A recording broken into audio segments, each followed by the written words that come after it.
ยไปเห็นบ่จื้อเมืองเหนืองามล้ำจำตาลาแล้วเมืองฟางเจียงหายเจียงใหม่หนาวนี้จำต้องจากไกล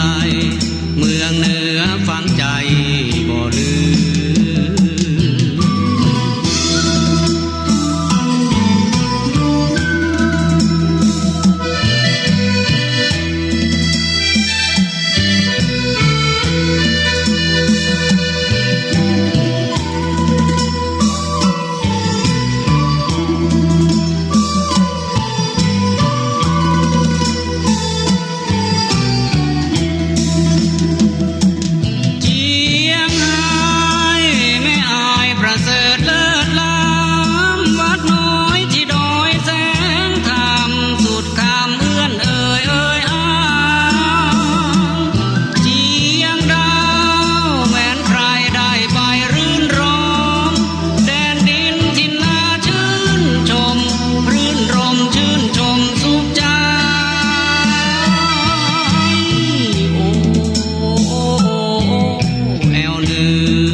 เคยไปเห็นบ่จื้อ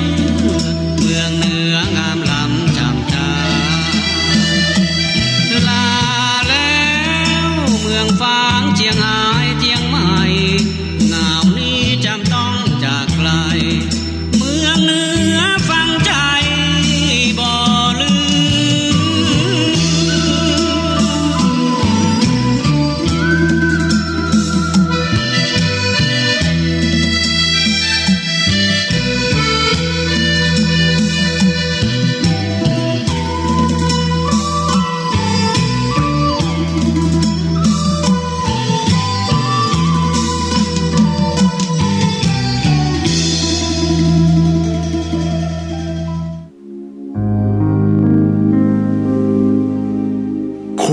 กำลังฟัง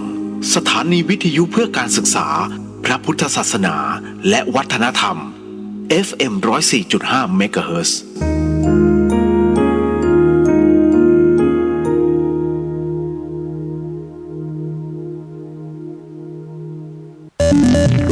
คุณกำลังฟังสถานีวิทยุเพื่อการศึกษาพระพุทธศาสนาและวัฒนธรรม FM 104.5 เมกะเฮิรตซ์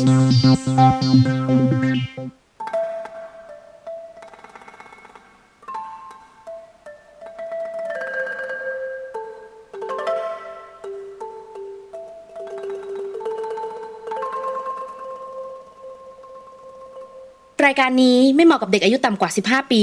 และทุกแถวที่แฝงตัวมาหากินในพระศาสนาผู้ปกครองหรือพระผู้ใหญ่ควรพิจารณาในการรับฟัง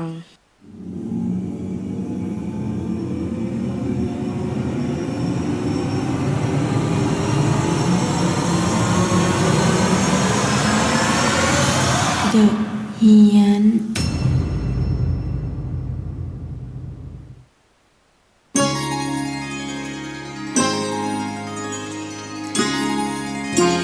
มาแล้วฮะสวัสดียังเป็นทางการฮะคุณฟังที่ฟัง FM 104.50 เมกะเฮิรตซ์นะฮะทั้งจังหวัดเชียงใหม่แล้วก็จังหวัดใกล้เคียงรวมถึงผู้ที่ฟังผ่านช่อง YouTube ด้วยฮะวัดฝายหินเชียงใหม่แล้วก็ในสื่อโซเชียลด้วยนี่เป็นไงล่ะเสียงอ่อนเสียงหวาน มากลับเข้าสู่ในช่วงของ Social Distancingไม่ใช่ ไม่เกี่ยวเลยวะ กลับมาเข้าสู่ในเรื่องราวตอนนี้ฮะคุณกำลังฟังสถานีวิทยุ 104.50 เมกะเฮิรตซ์จังหวัดเชียงใหม่นะฮะสถานีวิทยุเพื่อการศึกษาพระพุทธศาสนาและวัฒนธรรมออกอากาศเป็นประจำฮะทุกค่ำคืนเลยตั้งแต่วันจันทร์จนถึงวันศุกร์ 5 ทุ่มถึงตี 1 The Hien นะฮะ The Hien นะฮะถ้าเป็น The Hien YouTube แล้วเห็นภาพ XX ไม่ใช่นะฮะอันนั้นเขาเรียนแบบแล้วโดนจับไปแล้วนะจ๊ะบางคนไปเสิร์ชดูเฮ้ยพี่ YouTube เฮ้ยพี่ทำอย่างนี้เหรอผมเห็นมีผีมีแต่อ๋อน้องมันมีแบบเรียนแบบมานะฮะอันนี้เลยบอกไว้ก่อนนะจ๊ะนะฮะก็วันนี้ยังคงมีเรื่องราวมาเล่าสู่กันฟังพอสมควรในจังหวัดเชียงใหม่เพราะว่าเมื่อช่วงเย็นจนถึงหัวค่ำที่ผ่านมาเนี่ยก็ได้มีโอกาสไปคือไปไลฟ์สดเลยฮะแต่ว่าไม่ได้ไลฟ์ผ่านอันนี้นะเป็น MCOT นะครับ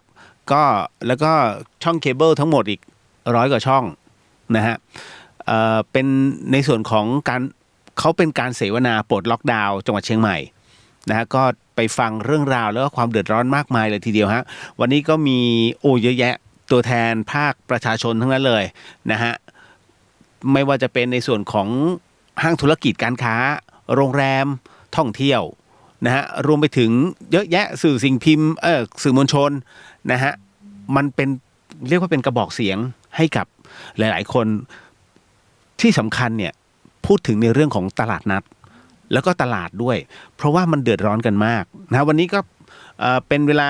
ชั่วโมงครึ่งนะฮะสำหรับการไลฟ์สดวันนี้ก็ถ้ามันอาจจะดูแห้งๆนะแต่เนื้อหาที่เขาพูดน่ะแต่ละคนก็ถือว่าสุดฤทธิ์สุดเดชพระเดชพระคุณนะฮะลองไปฟังดูแล้วกันนะฮะเปิดย้อนหลังได้ไปรู้สึกจะเป็นอะไรล่ะเอาสมทภาคเหนือฮะนะเป็น MCOT นะจ๊ะนี่แหละแต่พอพูดถึงนะเรื่องตรงนี้เดี๋ยวไปเข้าเรื่องก่อนไหมเข้าข่าวก่อน ตกลงข่าวดีข่าวร้ายฮะข่าวร้ายนะโฆษกสบคนะฮะก็หรือว่าศูนย์บริหารสถานการณ์การแพร่ระบาดของโรคติดเชื้อไวรัสโควิดนะฮะหรือว่าโคโรนา2019นะฮะโอ้ชื่อยาวมากคือเมืองไทยจะเป็นอย่างนี้นะจริงๆนะผมถามมากี่ครั้งแล้วนะฮะมีแต่ตัวย่อนะฮะคุณจำได้มั้งไหมไอ้ที่เขาย่อมันเนี่ยศูนย์ตอนนั้นต่อต้านภัยพิบัติอะไรสักอย่างเนี่ยผมจำไม่ได้อ่ะนี่คือประเทศไทยคำขวัญวันเด็กจำได้ไหมทั้งชีวิตผมจำได้แค่อันเดียวเด็กฉลาดเด็กดีเป็นสีแก่ชาติเด็กฉลาดชาติเจริญ นะคือมีแล้วเพื่อประเทศไทยรุ่งเรืองอันดับหนึ่งของโลกคือบางทีพิธีการมันก็เยอะนะเมืองไทยเนอะ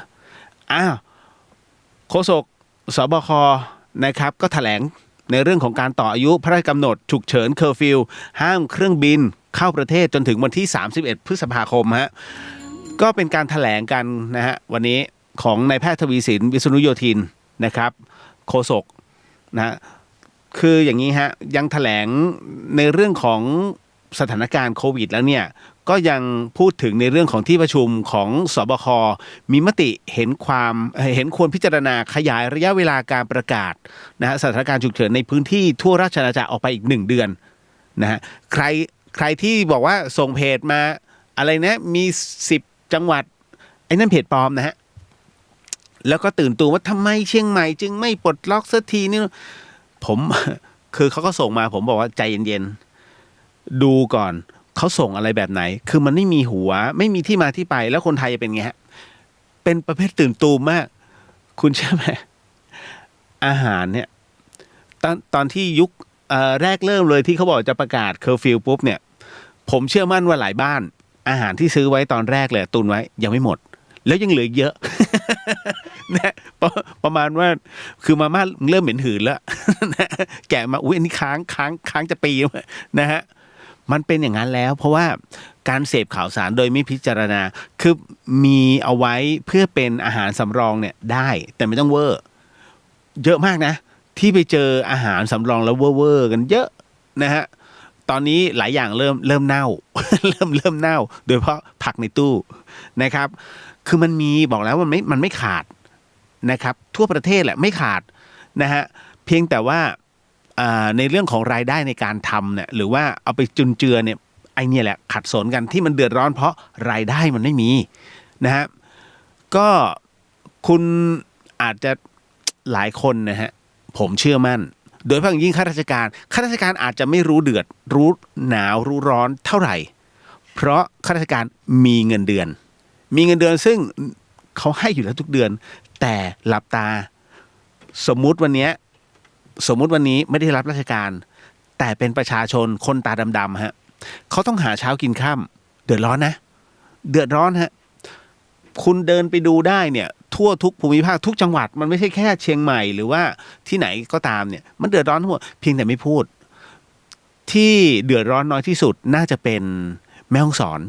เพราะจริงๆเนี่ยมันไม่ได้มีอะไรกระทบเขามากไปกว่าเดิมเลยเพราะฉะนั้นชาวแม่ฮ่องสอนเนี่ยเขาจะอยู่อย่างมีความสุขคือต่อให้สถานการณ์ประเทศชาติเลวร้ายแค่ไหน เขาก็มีความสุขฮะเพราะว่าเขาโตแบบนั้นแล้วเขาจัดการชีวิตของเขาได้ทุกคนมีความสุขนะมันเป็นถามว่าน่าแปลกจริงๆเนี่ยโมเดลเขาวันนี้ผมไปฟังในเรื่องของที่บอกเอาเชียงใหม่เป็นโมเดลผมนึกในใจถ้าเป็นผมนะผมจะเอาแม่ฮ่องสอนเป็นโมเดลเพราะแม่ฮ่องสอนคำว่าเงินทองมันแทบไม่จำเป็นนะคุณไปดูห้างแม่ฮ่องสอนนะใหญ่ที่สุดมันเป็นห้างแหละ ไปดูที่มีสักห้างก็ได้นะฮะตอนแรกผมนึกว่าสตูลแย่แล้วไม่แม่ฮ่องสอนน่ะมากกว่าเยอะ นะโอ้นี่แหละมันถึงได้บอกเฮ้ยไปดูวิถีชีวิตของชาวแม่ฮ่องสอนที่นั่นน่ะแล้วคุณจะรู้ว่าเขาอยู่อย่างมีความสุขได้ยังไงแล้วยังทันโลกโซเชียลด้วยเพราะฉะนั้นเนี่ยนี่แหละผมว่าโมเดลในฝันต้องแม่ฮ่องสอนนะฮะมาถึงตรงนี้เขาบอกว่าอย่างนี้ฮะมันมีมาตรการ4มาตรการนะครับเขาประกาศทั่วราชอาณาจักรนะเวลาคุณดูเพจอะไรต่างๆเนี่ยคุณดูมันเป็นเฟกนิวป่ะคือมันไม่มีหัวเกินอะไรขึ้นมาเลยมีภูเก็ตกรุงเทพไอ้นู่นส่วนที่อื่นเปิดไม่จริงนะฮะคือถ้าเปิดผมบอกฟังประกาศฮะอย่าไปตื่นตูมมากมายนะฮะแล้วก็เป็นบางทีคือพี่บางคนก็เป็นสื่อมวลชนแล้วนะผมว่าใจเย็นพี่ผมก็สื่อแต่ผมขอเสพข่าวสุดท้ายฮะผมไม่เสพประเภทนี้คือลกสมองมันไม่มีพลังบวกเพราะฉะนั้นต่างคนต่างลือต่างคนมันคือข่าวลือไงนี่เขาเรียกไม่ใช้หลักกาลามาสูตรและประสาทแดกไม่ใช้หลักกาลามาสูตรและประสาทกินขออภัยฮะนะฮะ1เขาบอกอย่างนี้ฮะ4มาตรการควบคุมการเดินทางเข้าราชอาณาจักรก็คือทั้งบกน้ำอากาศยังควบคุมอยู่นะฮะ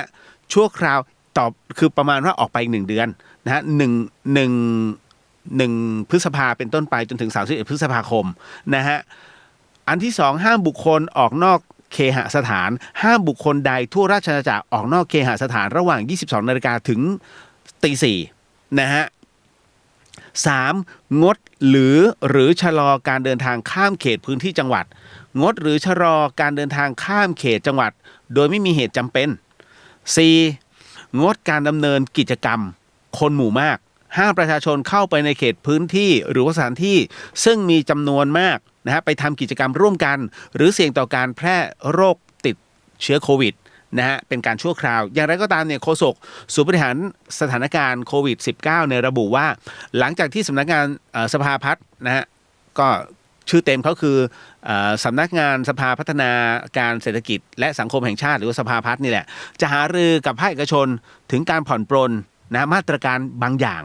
นะรวมทั้งข้อเสนอจากรัฐมนตรีกระทรวงวัฒนธรรมที่เสนอให้เลื่อนวันหยุดนักขัตฤกษ์ออกไปนะของเดือนหน้าคือประมาณว่าติดคืองดก่อนแล้วก็เดี๋ยวไว้ไปทดที่หลังนะฮะก็จะมีด้วยกัน4วันฮะคือ1 พฤษภาคมเป็นวันแรงงานนะฮะ4 พฤษภาคมเป็นวันฉัตรมงคล6 พฤษภาคมวันวิสาขบูชา11 พฤษภาคมเป็นวันพืชมงคลพืชมงคลก็แลกนาขวัญวิสาขบูชาก็เป็นวันที่เรียกว่าเป็นวันเกิดพระพุทธศาสนานะฮะก็ประสูติตรัสรู้ปรินิพพานในวันนั้นฉัตรมงคลก็เป็นวันเถลิงถวัลย์ครองราชย์นะฮะจากวันที่5ฉัตรมงคลนะฮะของรัชกาลที่9นะฮะก็เลื่อนขึ้นมาเป็นวันที่4นะครับณตอนนั้นนะครับแล้วก็วันแรงงานแห่งชาติแน่นอนที่สุดฮะอันนี้เดี๋ยวเขาไปหาข้อสรุปอีกทีหนึ่งแต่กรณีตรงนี้สงสัยเชียงใหม่เขาจะมีเทศกาลหนึ่งฮะคุณผู้ฟังครับนะฮะหลายคนก็ไม่เคยจะพลาดสักปีหนึ่งแต่ปีนี้ต้องพลาดแล้วล่ะ เตลขึ้นดอยฮะเดินขึ้นวัดพระธาตุดอยสุเทพครับนะฮะก็เป็นประจำทุกปีผมเชื่อมั่นว่าหลังจากจบโควิดเนี่ยมันเป็นการเซตใหม่ทั้งหมดเป็นการเซตจุดทุกจุดใหม่หมดนะฮะแล้วก็เป็นการเดินอย่างมีระเบียบปกตินี่เบียดเสียดกันมากนะฮะขี้หมูขี้หมาประมาณ10,000 คนนะฮะปกติเนี่ย30,000มันจะเป็นงั้นนะฮะเพราะฉะนั้นเนี่ยมันจะมีผมว่าปีหน้ามีเรื่องราวใหม่เกิดขึ้นพอสมควรพิธีอโหสิกรรมก็ออนไลน์ไปแล้วกัน นะเวียนเทียนอยู่ไหนเวียนเทียนอยู่บ้านนะครับจริงๆเนี่ยนะเรื่องตรงนี้เดี๋ยวจะอธิบายให้ฟังเอาไว้หลังๆนะฮะในส่วนของภาคพิธีอโหสิกรรมนะว่ามันสำคัญแบบไหนแล้วทำยังไงอะไรยังไงเดี๋ยวจัดการให้อันนึงเนี่ยที่ผมสงสัยมากวันนี้ผมเขียนไม่มีใครตอบสักคนหนึ่งเหตุการณ์นี้เกิดขึ้นที่จังหวัดสุพรรณบุรีฮะก็คือว่ามีรถเนี่ยฮะ10 ล้อ รถบรรทุกอย่าว่า10 ล้อเลยมันอาจจะเกินนะฮะเขามีนัดกับลูกค้าที่พัทยาแล้วก็ขับมาพักคือมันไปก่อนเคอร์ฟิวมันถึงเคอร์ฟิวอีกนิดนึงจะเคอร์ฟิวแล้วเขาก็จอดข้างทางแล้วก็อยู่ในรถฮะที่สุพรรณบุรีนะฮะจนกระทั่งเจ้าหน้าที่ตำรวจมาแล้วก็นำเขาเนี่ยไปนะฮะคือก็ต่อล้อต่อเถียงกันมันมีคลิปอยู่คุณเห็นใช่ไหมนะฮะพอเสร็จปุ๊บพอต่อล้อต่อเถียงแต่ท้ายที่สุดแล้วตำรวจอ้างกฎหมายพรกถูกต้องไปพอวันรุ่งขึ้นปุ๊บขึ้นศาลสั่งทั้งจำทั้งปรับนะฮะปรับต้องโทษจำเนี่ยเป็นรอลงอาญาแต่ปรับเนี่ยก็คือจ่ายอันนั้นคือถามว่าจบไหมมันจบนะแต่มันมีข้อสงสัยฮะคือผมเนี่ยสงสัยผมบอกแล้วผมเป็นคนขี้สงสัยในฐานะสื่อมวลชนผมไม่ได้ก้าวล่วงศาลนะฮะอันนี้ถามผู้รู้ถ้ามีโอกาสช่วยตอบว่างามๆนะตอบทั้งใน Facebook ก็ได้2 อันเลยรวมไปถึงในส่วนของอันนี้ด้วยในของ YouTube นิดนึงฮะคือผมสงสัยอย่างหนึ่งคือว่าบุคคลไร้บ้านนะฮะหรือว่าที่เราเรียกคนจรจัดนะฮะประกาศเคอร์ฟิวเนี่ยคนจรจัดนอนที่ไหนเขาก็จะนอนในเต็นท์นะฮะหรือว่าริมทางถูกไหมคือไม่ออกไปไหนคือเขาไม่มีเคหสถานเราเข้าใจคำว่าเคหสถานนะฮะผมก็เลยสงสัยว่าพี่คนเนี้ยเขากักตัวเองคือเขาจอดนิ่งๆเลยไม่ไปไหนเพราะรู้แล้วถ้าเคอร์ฟิวกูโดนแน่ๆเพราะนั้นก็จอดพักแต่เขาพักในรถนะฮะจอดในรถผมเลยถามว่าไอ้ระหว่างเนี้ยเขากักตัวเองอยู่ในรถมันผิดตรงไหนระหว่างบุคคลไร้บ้านกับพี่คนนี้หรือว่าใครสักคนที่เดินทางข้ามจังหวัดเนี่ยจำเป็นไหมจะต้องไป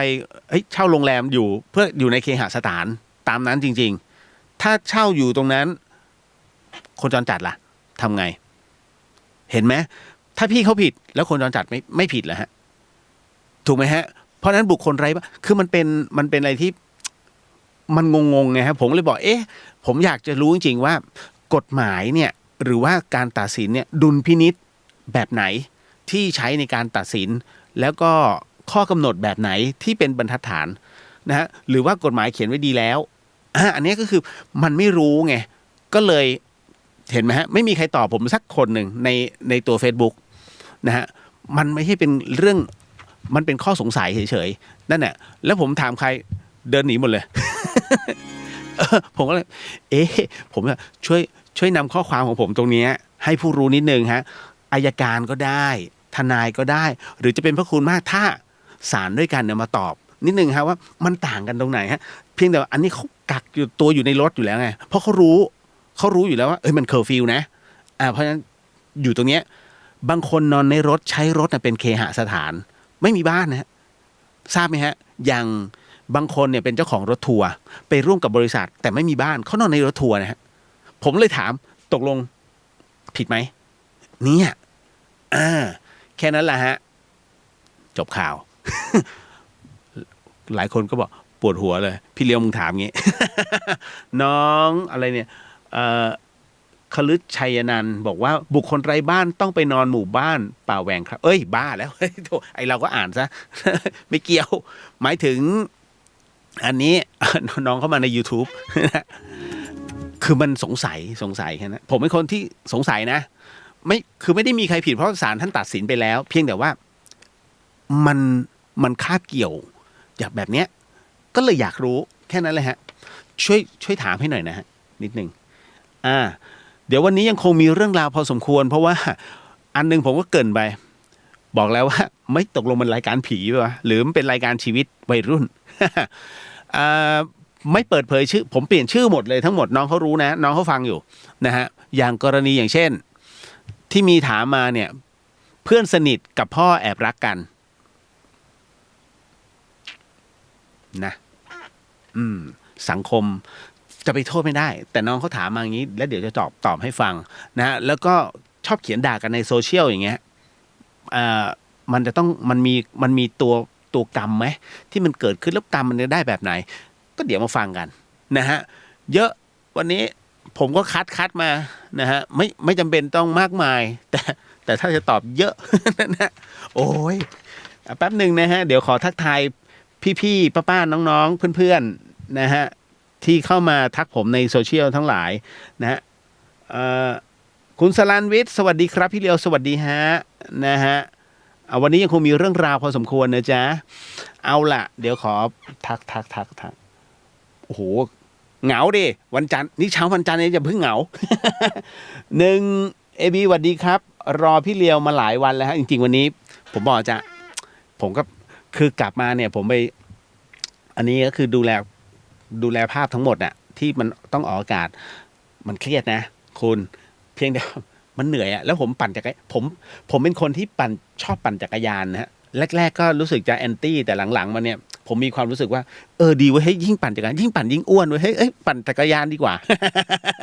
นะไม่ชอบขี่ไม่ชอบขับรถฮะไม่ใช่หรอกคือน้ำมันลดนะก็กะว่าจะไปเติมน้ำมันหรือก็จะเอาเติมเป็นสำรองไว้ไงแต่เฮ้ยไม่เอาปั่นจักรยานก็เลยปั่นจักรยานไปนะฮะ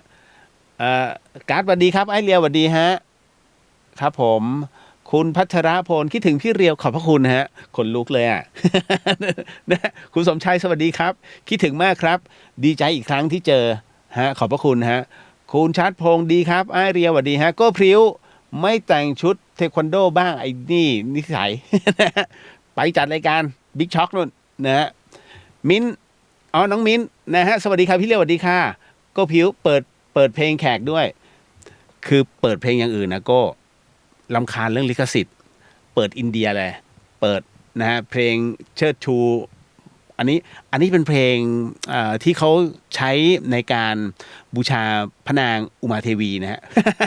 ผมก็ใช้เนี่ยคลอเลยนะฮะก็รายการแบบนี้เราต้องทั้งเทพทั้งผีต้องมาให้หมดนะครับเอาละฮะแบงค์ฮะสวัสดีครับพี่เรียวแบงค์ครับรายงานตัวครับสวัสดีฮะแบงค์น้องแอนสวัสดีครับพี่เรียวสวัสดีค่ะก็พริ้วฟังในท่อชัดเจนขอรับลุงเรียวเฮ้ยยังตกลงไงเนี่ยบิ๊กช็อคเจ๊งเหรอฮะหรือเปล่าเห็นเรตติ้งกำลังดีๆเห็นขวัญบอกเอาโก้จัดปุ๊บเจ๊งเหรอตายแล้วโก้มึง โอ้ยเดี๋ยวบอยป๋องขจรศิลป์สวัสดีฮะสวัสดีครับพี่เรียวอากาศเปลี่ยนรักษาสุขภาพด้วยครับผมมาจามวันนี้จามไป3 รอบนึกในใจถ้าไปจามในงานเขาจะว่าติดโควิดไหมวะ โอ้ตอนนี้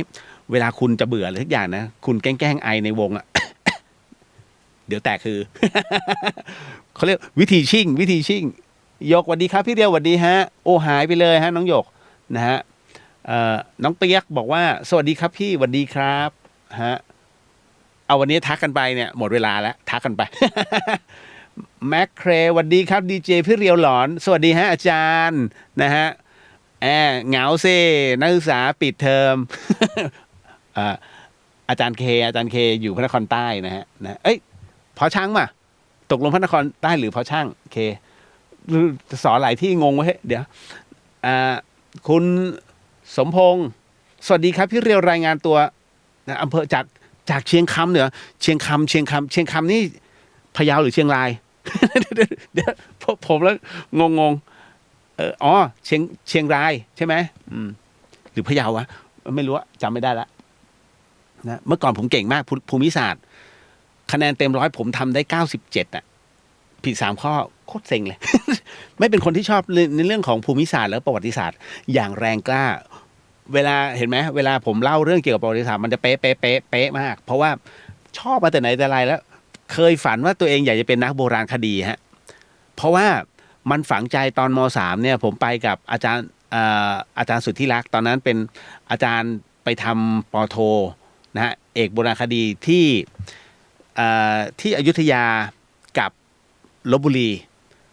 ผมไปที่วัดกุดีดาวไปวัดกุดีดาวไป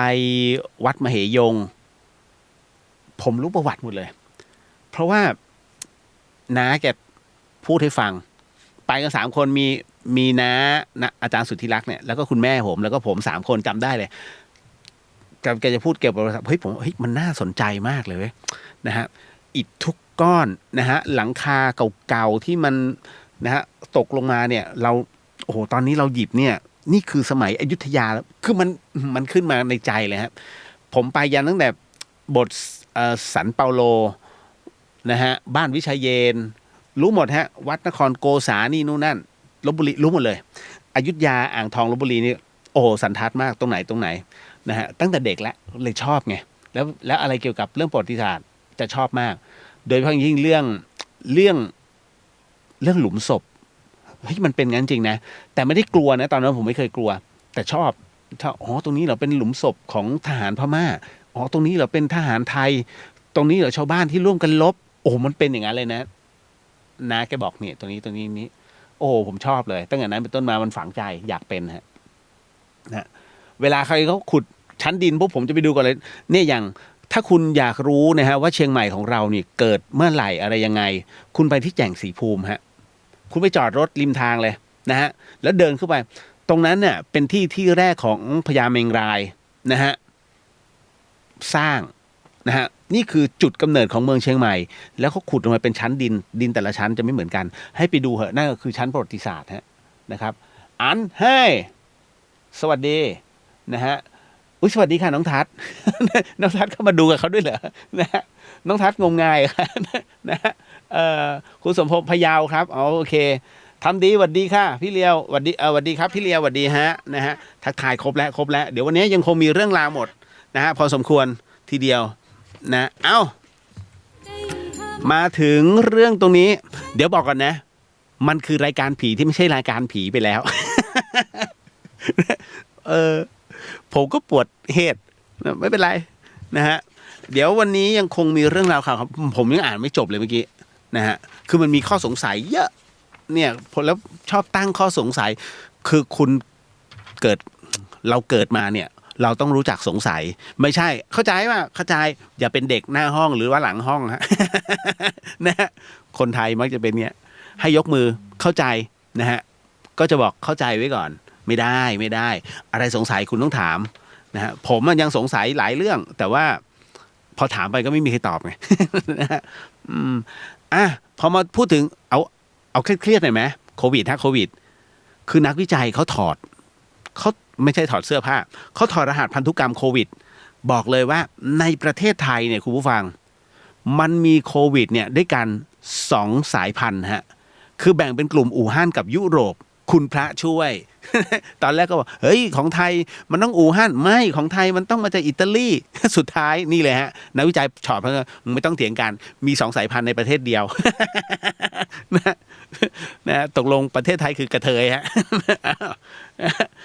นายแพทย์โอภาสนะฮะการกวินพงศ์อธิบดีกรมวิทยาศาสตร์การแพทย์นะฮะก็บอกว่ากรมวิทยาศาสตร์การแพทย์นั้นได้ถอดรหัสพันธุกรรมของโควิด -19 กลุ่ม A เนี่ยซึ่งเป็นเชื้อที่คล้ายกับเชื้อไวรัสโคโรนาที่พบในค้างคาวและก็ตัวนิ่มที่คาดกันว่าเป็นต้นกำเนิดของการระบาดในครั้งนี้ซึ่งยังไม่พบในประเทศไทยส่วนที่ระบาดในไทยนั้นผู้ติดเชื้อ40 รายเนี่ยพบว่าแบ่งเป็น2 กลุ่มคือกลุ่ม B นะฮะแบ่งเป็นสายพันธุ์นะฮะซึ่งกลายพันธุ์จากกลุ่ม A พบมากที่เมืองอู่ฮั่นประเทศจีนและก็การระบาดนั้นเป็นไปอย่างรวดเร็วนอกประเทศจีนโดยไทยเนี่ยพบถึง85%นะฮะและอีกกลุ่มหนึ่งคือกลุ่ม C ฮะเป็นกลุ่มที่กลายพันธุ์จากกลุ่ม B แล้วก็ไปพบที่ยุโรปและสิงคโปร์นี่สายพันธุ์นอกฮะนะฮะเด็กนอกนะฮะในประเทศไทยเนี่ยพบ15%เท่านั้นนะครับเพราะฉะนั้นเนี่ยเมื่อวิเคราะห์แล้วเนี่ยทั้งหมดด้วยกันนะฮะสายพันธุ์ของโควิด -15 พบว่ากลุ่ม B เนี่ยและก็กลุ่ม C นั้นเป็นกลุ่มที่ระบาดอยู่ในประเทศไทยยังไม่ให้ตะลึงฮะมันมีตะลึงอยู่คือมันมีอีก3 สายพันธุ์หลักคือ SG และ V คุณพระช่วยมันจะแบ่งไปทำไมนะฮะโดยสายพันธุ์ S เนี่ยพบมากที่สุดแล้วก็รองลงมาเป็น G แล้วก็ V ตามลำดับทั้งหมดเนี่ยยังไม่มีข้อมูลทางวิชาการสวยแล้วคือใครที่ไปต่างประเทศอย่าเพิ่งเข้ามาได้ไหมฮะตอนโควิดไม่ระบาดเนี่ยนะฮะน่าจะเข้ามาตอนนั้นอีตอนระบาดเนี่ยขยันเข้ามาจังนะฮะไอ้เรื่องละหมาดอีกเอาแค่แบบไม่ต้องไปร่วมกับเขาอะผมเชื่อมั่นว่าคือเพื่อนผมมุสลิมเยอะไม่ต้องห่วงผมก็ถามเฮ้ยพี่บางตกลงไงเนี่ยละหมาดกันที่ไหนโอ้ที่บ้าน เขาบอกนะคือละหมาดที่บ้านก็ได้นะฮะเพื่อผมก็ไม่เข้าใจนะฮะแล้วมีจุบหน้าผากกันเงี้ยมันจะไม่ติดได้ไงนะฮะมาต่อมา อันนี้อีกอันหนึ่งฮะเนื่องจากความเครียดอันนี้เขาเรียกว่าเป็นเรื่องราวที่เรื่องนี้เกิดขึ้นที่จังหวัดเพชรบุรีฮะที่ชะอำนี่ลูกผู้ชายตัวจริงมันต้องอย่างนี้ฮะเพราะว่ามันมีชายคนหนึ่งคุณผู้ฟังฮะนะฮะเขาเดินลงไปที่ซูเปอร์มาร์เก็ตนี่เลยนะฮะภายในปั๊มน้ำมันแห่งหนึ่งนะครับต้องบอกเลยว่าอยู่อันนี้ปั๊มน้ำมันเนี้ยอยู่ที่ขาล่องทางใต้นะฮะอยู่ที่เขาใหญ่ตำบลเขาใหญ่อำเภอชะอำจังหวัดเพชรบุรีนะฮะหนุ่มคนนี้ขับรถเก๋งหรูเลยฮะแล้วเดินลงจากรถเก๋งไปในสภาพที่แก้ผ้าเลยฮะ คือประมาณกูเครียดมากเดินไปเลยฮะนี่ลูกชายตัวจริงต้องไม่มีอะไรติดตัวเลยฮะไปยืนกดตู้ ATM เขาเรียกว่าหมดตัวฮะ อันนี้เขาเรียกหมดตัวของแท้คือถือการ์ดอันเดียวเพื่อไปกดเงินจากตู้ ATM ประมาณ5นาทีโชว์ตูดขาวๆลายๆนิดหนึ่งนะฮะก่อนจะขับรถเก๋งออกไปหน้าตาเฉยนะฮะเหมือนไม่มีอะไรเกิดขึ้นถูกต้องนะฮะมันเป็นเรื่องของเขาคุณน่ะสายตาคุณไปปะทะเขาเองนะฮะเขาเสรีเขาลงไปเขาไม่ได้ยืนโชว์นะฮะเขาเดินไปกด ATM เสร็จปุ๊บเขาขึ้นรถนั่นคือเสร็จธุระจบนะฮะแล้วจากนั้นเนี่ยเจ้าหน้าที่จึงตรวจกล้องวงจรปิดนะบริเวณหน้าซูเปอร์มาร์เก็ตพบว่าเป็นชายหนุ่มอายุ 3-40 ปีสูงประมาณ170นะฮะขับรถเก๋งยี่ห้อ Mazda สีขาวเข้ามาจอดบริเวณหน้าร้านก่อนจะเดินลงจากรถมากด ATM ใช้เวลาประมาณ 3-5 นาทีในสภาพที่ไม่สวมอะไรสักอย่างเลยฮะจากนั้นเดินกลับขึ้นรถไปนะฮะแล้วก็หลบหนีออกไปอย่าใช้คำว่าหลบหนีผมเชื่อมั่นว่าชายคนนี้มาเพื่อกดเงินแล้วก็ขับรถออกไปฮะไม่ได้มีเจตนาฮะเขาเรียกว่านี่ไงประชาธิปไตยเริ่มขึ้นแล้วฮะประชาธิปไตยโลกของประชาธิปไตยความอิสระเสรีเกิดขึ้นที่เพชรบุรีแล้วฮะ นะโอ้โหก็ทำให้คุณยายที่อยู่แถวนั้นคึกคักกันใหญ่ นะฮะไม่มีฮะไม่มีอันนี้ผมเติมเองเอาละพอแล้วแหมไอ้นี่นะฮะจะเสรีมากเกินไปมาเดี๋ยวไปเข้าสู่เรื่องราวต่อไปหมดยังเดี๋ยวผมดูก่อนวันนี้เขามีอะไรบ้างเดี๋ยววันนี้กระดุมถามมาเนี่ยการที่คนเราเขียนข้อความด่ากันในโลกโซเชียลอันนี้ไปแล้วนะเป้ถามในเรื่องของหนูอยู่ศึกษาศาสตร์อยากรู้คำเปรียบเทียบเป้เขาอยากรู้เรื่องของคำเปรียบเทียบเดี๋ยวจัดไปโอ้ยจบนี่ผมเป็นพหูสูตรนะฮะต้องหาคำตอบเลยให้น้องแล้วน้องศึกษาศาสตร์ด้วยนะฮะครูโดยตรงเลยครับไทเกอร์พี่ครับคนเราแรกเริ่มจากการตายนี่ตกลงวิญญาณไปไหนเลยครับอันนี้โอเคมีผีมันนิดใช้ได้มิวถามมาว่าพี่ครับการที่คนเราทำอะไรผิดพลาดอันนี้เรื่องพ่อแอบคบกับเพื่อนสนิทนะฮะอันนี้อ้อยบอกว่าคนเราคบกันเป็นแฟนต้องด้วยความเกรงใจถือเป็นพรหมลิขิตหรือเปล่าโอเคส่วนใหญ่เป็นเรื่องรักๆเนอะทำไมเหรอฮะเห็นเดอะเฮียนเป็นเรื่องรักไปแล้วเหรอ นะฮะหรือพี่ตอบดีน้องนะฮะพี่บินเดี่ยวเนี่ยจริงๆเรื่องความรักมันต้องมีลูกคู่อีกคนหนึ่งเพราะมันต้องถามความรู้สึกเขานะฮะใครสนใจไหมจัดคู่พี่ นะฮะจัดไม่ได้สักคนนะฮะผมพอจะหาลูกคู่มาปุ๊บไม่ไหวหนูตามพี่ไม่ทันก็ขึ้นมาจัดเชียงใหม่ไปหรือเราเฮ้ยเดี๋ยวพี่ถามอาจารย์ก่อนทำได้ไหมแบ่งครึ่งเป็นหน้าและแกกับพี่จัดประทากันในโลกโซเชียลมันดินะฮะคือจริงๆก็อยากชวนป๋องนะเดี๋ยวรอให้เขาเปิดกันตายแล้วคิดถึงคุณแม่เมื่อเช้าแม่โทรมา2 รอบโอ้โหคุณพยายามคุยกับคุณแม่บ้างนะฮะคุณแม่ของท่านนะฮะคือวันนี้เขาก็โทรมาแม่ผมเป็นอัลไซเมอร์นะครับก็เลยพูดคุยนะถามลูกเขาเปิดเมืองเขาจะพูดแบบเนิบๆไงลูกเขาจะเปิดเมืองหรือยังทำไมแม่เนี่ยก็ลูกจะได้ลงมาหาแม่เนี่ยก็คิดถึงแม่เหมือนกันนั่นน่ะลูกเนี่ยแม่พยายามนึกฝันเขาฝันแต่คนที่ตายฮะพอฝันถึงตรงเนี้ยก็เลยอยากจะถามลูกว่าอาคนเนี้ยเขาตายไปหรือยังตายแล้วตายก่อนแม่จะเป็นอัลไซเมอร์แม่ก็คุ้นคือคุยเรื่อยๆแล้วสักพักย้อนกลับมาเรื่องเดิมเวลาผมเขียนเรื่องราวของคุณแม่เนี่ยผมจะตัดในเรื่องที่เขาย้อนกลับมาอีกคือหลายคนก็บอกอุ้ยคุณแม่พี่เลียว ทำไมจำแม่นจังหรือว่าอันนี้ไม่ใช่คือถ้าผมจะใช้ทุกคำพูดของแม่เวลาเขียนให้เป็นเรื่องสนุกสนานใน Facebook นะฮะมันจะยาวเพราะฉะนั้นการจะเล่าเรื่องเนี่ยมันต้องรู้จักตัดทอนคือเป็นอันรู้กันว่าคนไข้อัลไซเมอร์มักจะพูดวนไปวนมาแต่เราจะไม่บอกวนๆหรอกนะฮะเราก็จะตัดในช่วงสำคัญแล้วเอามาเล่าสั้นๆพอยิ้มสนุกสนานกันนะฮะเดี๋ยวพรุ่งนี้ผมเขียนเรื่องแม่นะฮะเพราะวันนี้เขาโทรมา2 รอบนะฮะคุยนะฮะคุยกันสนุกสนานคืออยู่กรุงเทพเขาเครียดไงไม่มีใครแย่แล้วพอเขาคุยกับผมเนี่ยแล้วผมประเภทคนบ้าผมจะแย่แม่เสมอ ให้โคเลาะนะฮะหลายคนถ้ารู้จักผมดีจะรู้ผมเนี่ยชอบแย่ชาวบ้านนะฮะเอาไปเข้าสู่เรื่องหลอนดีกว่าประจำค่ำคืนนี้จะได้ตอบคำถามน้องเขาด้วยนะจ๊ะไปเข้าสู่เรื่องหลอนประจำค่ำคืนนี้นี่คือ The Hien FM 104.50 เมกะจังหวัดเชียงใหม่นะฮะคุณผู้ฟังครับก็ไปครับแล้วเข้าเรื่องหลอนเรื่องแรกแล้วเดี๋ยวไปค่อยตอบคำถามน้องๆกันฮะทั้งผู้ชายผู้หญิงกันนะไป You're listening to 104.5 Radio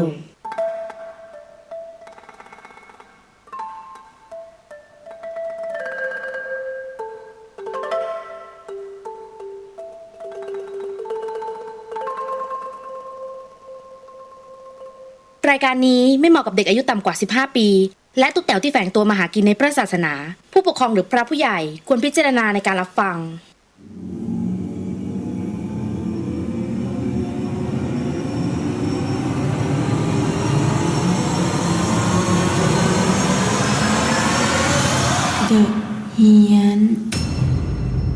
เข้าสู่เดอะเฮียนฮะในช่วงของเฮียนสยอง2เรื่องในค่ำคืนนี้ก็เป็นประจำทุกค่ำคืนแหละฮะฮึบสนับสนุนโดยเจ้าเดิมฮะนะฮะคือไม่มีใครแล้วนอกจากเขาก็หลวมตัว ในห้างก็เป็นเพื่อนพี่นะฮะนะอีเซรั่มแชมพูที่ลดอาการดุดร่วงของเส้นผมนะฮะนี่เลยฮะนี่ผมจะบอกว่าเห็นผมของจอนนี่ใช่ไหมจอนนี่อันโฟเน่ที่ของเขามีของเขาดกดำไอเนี่ยเจ้าของไม่แพ้กันเลยตอนแรกหัวล้านโอ้ตอนนี้แบบมันหล่อผมเป็นคนที่ไม่ชมใครว่าหล่อนะไม่ใช่ว่ามันสนับสนุนนี่เขาไม่ได้ให้เงินเขาให้สินค้ามาเพื่อแจกนะฮะผมเป็นคนที่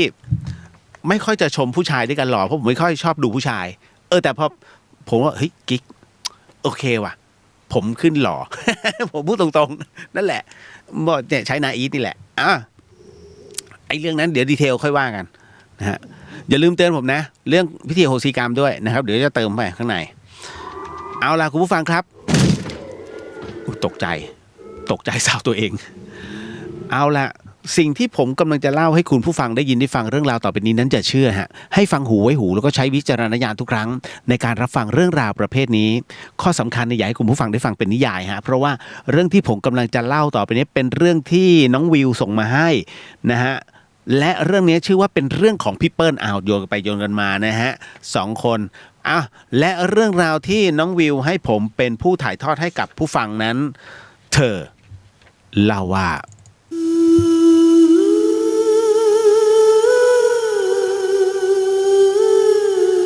วิวบอกว่า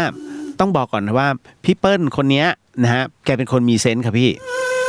แกเป็นคนที่มีเซนส์มาแต่ไหนแต่ไรแล้วล่ะแล้วคราวนี้อันนี้เป็นเรื่องสั้นๆนะคุณฟังฮะนะก็บอกว่ามันมีอยู่วันหนึ่งพี่เลียวพี่เขาไปนะฮะพี่เขาต้องไปงานเผาศพพ่อของแฟนนะฮะไปงานเผาศพพ่อของแฟนเพื่อนซึ่งเป็นตำรวจพอไปถึงที่จอดรถปุ๊บเนี่ยพอจอดรถเสร็จกำลังจะเดินเข้างานพี่เปิ้ลแกก็มองเห็นนายตำรวจ3 นายเนี่ยฮะเห็นนายตำรวจ3 นายเนี่ยยืนอยู่หน้างานเพื่อคอยอำนวยความสะดวกพอเดินไปใกล้ๆก็สังเกตเห็นนายตำรวจ1 ใน 3นั้นน่ะหน้าตาคล้ายกับผู้เสียชีวิตมากเพราะแกรู้จักไงนะฮะและลักษณะจะท้วมๆผมดกดำในขณะที่ผู้ตายเนี่ยจะผอมผมบางแล้วก็ป่วยหนักก่อนจะเสียชีวิตพอเดินไปถึงจุดที่นายตำรวจนะฮะทั้ง3 คนนั้นยืนอยู่พี่เปิ้ลก็ยกมือไหว้ทั้ง3นะฮะทีละคนจนมาถึงคนสุดท้ายที่ยืนอยู่ทางขวามือปรากฏว่าพี่เปิ้ลเนี่ยสังเกตเห็นเขาทำหน้านิ้วคิ้วขมวดมองพี่เปิ้ล แต่ตอนนั้นเนี่ยด้วยความรีบก็เลยไม่ได้สนใจอะไรก็อยู่จนร่วมพิธีนะฮะจนถึงไปวางดอกไม้จันทร์นั่นแหละคราวนี้พอลงมาจากเมนปรากฏว่าก็เห็นแฟนของเพื่อนเนี่ยนั่งร้องไห้อยู่ก็เลยเข้าไปคุยแล้วก็ไปแสดงความเสียใจนะฮะอยู่ๆพี่เปิ้ลเนี่ยคิดยังไงก็ไม่รู้ไปถามนะฮะไปถามเจนนะฮะซึ่งเป็นลูกสาวของผู้ตายนะฮะก็เลยถามว่าเจนรู้ไหมว่าลุงชาญน่ะมีฝาแฝดหรือเปล่าฮะนะปรากฏว่าเจนเนี่ยก็เลยหยุดร้องไห้แล้วก็หันมาตอบทำไมเหรอพี่ไม่มีนะไม่มีครับพี่พ่อหนูไม่มีฝาแฝดพี่เปิ้ลก็เลยพูดย้ำอีกทีว่าเฮ้ยเอาจริงๆนะฮะหรือว่าเคยเห็นคนหน้าคล้ายมั้งไหมนะฮะไม่มีจริงๆเลยเหรอไม่มีครั้งนี้เจนเรียกน้องสาวมายืนยันคำตอบด้วยคือคำตอบก็คือไม่มีฮะเจนก็เลยถามว่าคือมีอะไรเจนก็เลยถามไปนะฮะถามเปิ้ลบอกว่ามีอะไรหรือเปล่าทำไมมาถามแบบนี้พี่เปิ้ลก็เลยเล่าให้ฟังนะฮะเล่าให้ฟังน้องสาวของเจนก็เลยให้พี่เปิ้ลเนี่ยพาไปหาคนที่บอกว่าหน้าเหมือนพ่อแต่ปรากฏว่าพอไปถึงไม่เจอนะฮะไม่เจอแล้วพอเสร็จพิธีต่างคนต่างแยกย้ายกันกลับบ้านเหลือเพียงญาติแล้วก็ผู้ใกล้ชิดเท่านั้นที่ยังอยู่บริเวณเมนเผาศพนะฮะหลังจากเหตุการณ์นั้นผ่านไปนานพอสมควรจนพี่เปิ้ลเนี่ยแกลืมไปแล้วฮะบังเอิญวันหนึ่งนะฮะได้มาเจอนะฮะกับเจนอีกครั้งหนึ่งฮะคุณผู้ฟังก็เลยได้พูดคุยกันถึงเรื่องในวันนั้นเจนจึงบอกพี่เปิ้ลว่าพี่เปิ้ลที่พี่เปิ้ลบอกว่าตอนเข้างานน่ะเห็นตำรวจยืนอยู่3คนแล้วคนหนึ่งทำหน้านิ้วคิ้วขมวดใส่คือจริงๆแล้วลุงออสเขายืนอยู่ที่หน้างานนะฮะและยืนอยู่ตรงนั้นคนเดียวตลอดนะไม่ได้มีใครอยู่ด้วยเลยพี่เปิ้ลนะครับพอพี่เปิ้ลได้ยินตรงนั้นถึงกับขนหัวลุกเลยเอ้าถ้าอย่างนั้นใครกันที่หน้าเหมือนลุงชาญและอีกคนที่พี่เปิ้ลยกมือไหว้เป็นใครนั่นหมายถึงว่ายืนอยู่ตรงนั้นเนี่ยแค่คนเดียวฮะส่วนอีก2คนที่ยืนอยู่ใกล้ๆคนหนึ่งน่าจะใช่แต่อีกคนใครวะ นะฮะคือต้องบอกว่าณตรงเนี้ยสถานที่ที่ไปมันเป็นวัดที่เขาใช้ในการฌาปนกิจตำรวจนะฮะดังนั้นก็น่าจะเป็นนะ ไม่ต้องบอกนะรู้นะ นั่นแหละฮะคือเรื่องราวแบบนี้มันก็มีอยู่เรื่อยๆ มันก็มีนะผมเดี๋ยวก่อนผมเป็นประเภทเห็นผีทีหลังมีเห็นก่อนนะประเภทมีเซนส์มาแต่กำเนิดอย่างเห็นผีที่หลังนั้นเป็นเพราะอุบัติเหตุเพราะผมเนี่ยเป็นอุบัติเหตุที่ตายแล้วฟื้นอันนี้มาเห็นทีหลังอย่างของเลนนี่ก็ตายแล้วฟื้นถูกไหมอันนั้นก็มาเห็นทีหลังแต่ด้วยนะตรงเนี้ยก่อนที่ผมจะมีเซนส์ตรงนี้เพราะผมตายไงมันถึงได้มาเขาเรียกว่าคลื่นเมื่อมันจูนไปเจอกันแล้วเนี่ยฮะคราวนี้มันตัดกันไม่ขาดเพียงแต่เราจะพูดไม่พูดเหมือนกับน้องผมที่ผีเข้าไม่เคยเชื่อเรื่องผีแต่เป็นเจ้าพิธีแต่พอคราวนี้ผีเข้าปุ๊บผมเลยบอกระวังไปไหนให้พกผมให้พระไปแล้วนำพระติดตัวไปด้วยเพราะไม่งั้นคลื่นมันตรงกันแล้วคุณจะเจออยู่บ่อยๆนะครับคือมันจูนคลื่นติดแล้วไงตัวกระแสของจิตมันไปเจอกันอย่าเห็นเลยจะดีที่สุดถ้าเห็นแล้วคุณเดือดร้อน หลายคนบอกอยากเห็นจังอยากเจออย่าเจอฮะถ้าเจอปุ๊บคุณจะรู้ทันทีว่าไม่อยากเจอเลยเหมือนคนขับรถแรกๆขับรถไม่เป็นอยากขับแต่พอขับแล้วคุณไม่อยากขับก็ออกไปรถติดอีกแล้วออกไปรถเหมือนกันฮะพอเห็นปุ๊บเนี่ยเฮ้ยเดี๋ยวเห็นอีกแล้วเดี๋ยวเห็นแล้วต้องทำบุญนะไม่ทำบุญซวยเลยนะเพราะฉะนั้นผมถึงบอกอย่าเห็นอย่าอยากเห็นเชื่อผมมันเหมือนคนในอยากออกคนนอกอยากเข้าในกรณีตรงนี้ฮะมันมีน้องคนหนึ่งไปคืองานเพื่อนผมเนี่ยนะฮะเสียชีวิตแล้วคราวนี้มันมีรุ่นน้องนะฮะไปงานด้วยปรากฏว่าเฮ้ยอยู่ๆเขาก็ทักพี่เนี่ยดูพี่อาร์ตอยู่บนเมน เราก็บอกก็ใช่ดิก็มันก็ล่างมาแล้วอยู่ไม่ใช่เขายืนอยู่ตรงเชิงบันไดอะเนี่ยเหมือนมองผู้หญิงคนนั้นอยู่เราก็มองไปนึกในใจอันนั้นแฟนมองแฟนเขาอยู่นะฮะแฟนยืนร้องไห้อยู่นั่นน่ะเอาแล้วตอนนี้บอกเฮ้ยเห็นจริงเหรอบอกแล้วพี่อาร์ตใส่เสื้อมันบอกถูกหมดเลยนะคุณอาร์ตใส่เสื้อสีนี้กางเกงสีนี้ปุ๊บแล้วตอนที่เราวางดอกไม้จานเสร็จปุ๊บครั้งสุดท้ายนะฮะครั้งสุดท้ายเนี่ยก่อนจะเอาโลงเข้าไปที่ตัวเตาเขาจะเปิดฝาก่อนถูกไหมเพื่อที่จะ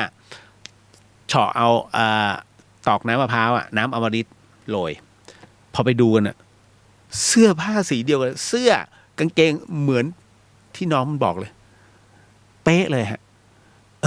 ผมก็โอ้โหเฮ้ยขนลุกว่ะแต่ว่าไม่ได้กลัวนะก็เลยมานั่งคุยกันเฮ้ยมันเป็นยังไงมันเห็นตั้งแต่เมื่อไหร่อะไรอย่างเงี้ยจริงเหรอวะอะไรเงี้ยผมเป็นคนขี้สงสัยไงนั่นแหละมันก็เลยเป็นที่มาที่ไปเฮ้ยบางทีมันก็มีอย่างเงี้ยคือ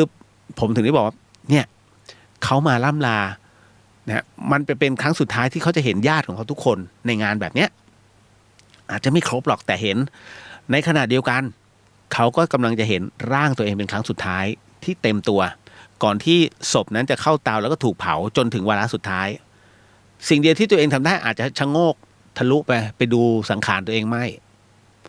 เป็นอัน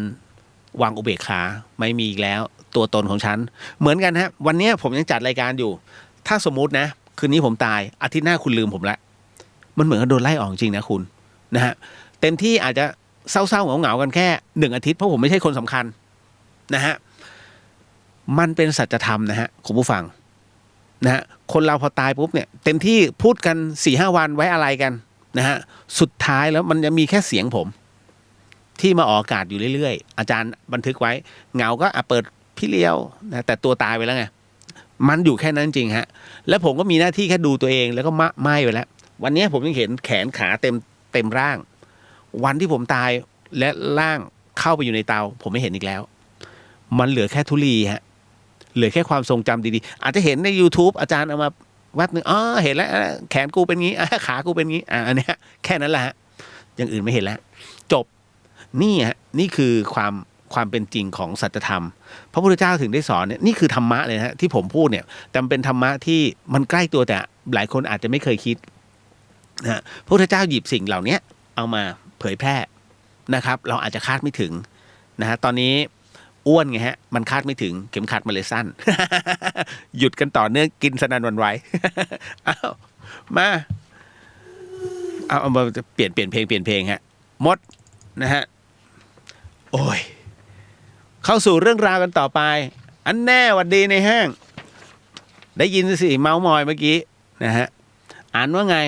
พี่ต้องลองคุยกับพื้นที่ครับพื้นที่ครับแกเห็นแต่เด็กเดี๋ยวนะแป๊บหนึ่งอันนี้เรื่องไหนที่วัดพระนอนขอนตาลป่ะนะฮะแป๊บหนึ่งคุณศักดิ์ชัยบอกว่าหางดงฝนตกเม็ดฝนลงเม็ดแล้วจริงดิพูดเป็นเล่นของผมอยู่ตรงเชิงดอยสุเทพนะฮะตกเหรอเชียงใหม่ฮะไม่กำลังเช็คฝนกันอยู่คุณฮะเอามาเข้าสู่เรื่องราวกันบ้างคำถามกิ๊กสบายดีฮะสบายดีเมื่อกี้พูดถึงในห้างอยู่นี่หล่อฮะนี่คนนี้เจ้าของนาอีทฮะเจ้าของนาอีทนี่เลยบอกแล้วใช้อย่างเขาเนี่ยทั้งผมทั้งขนดกดำสวยมากหล่อมากถ้าสวยไม่ใช่แล้วนะฮะอันพี่ณทีใครวะ นะ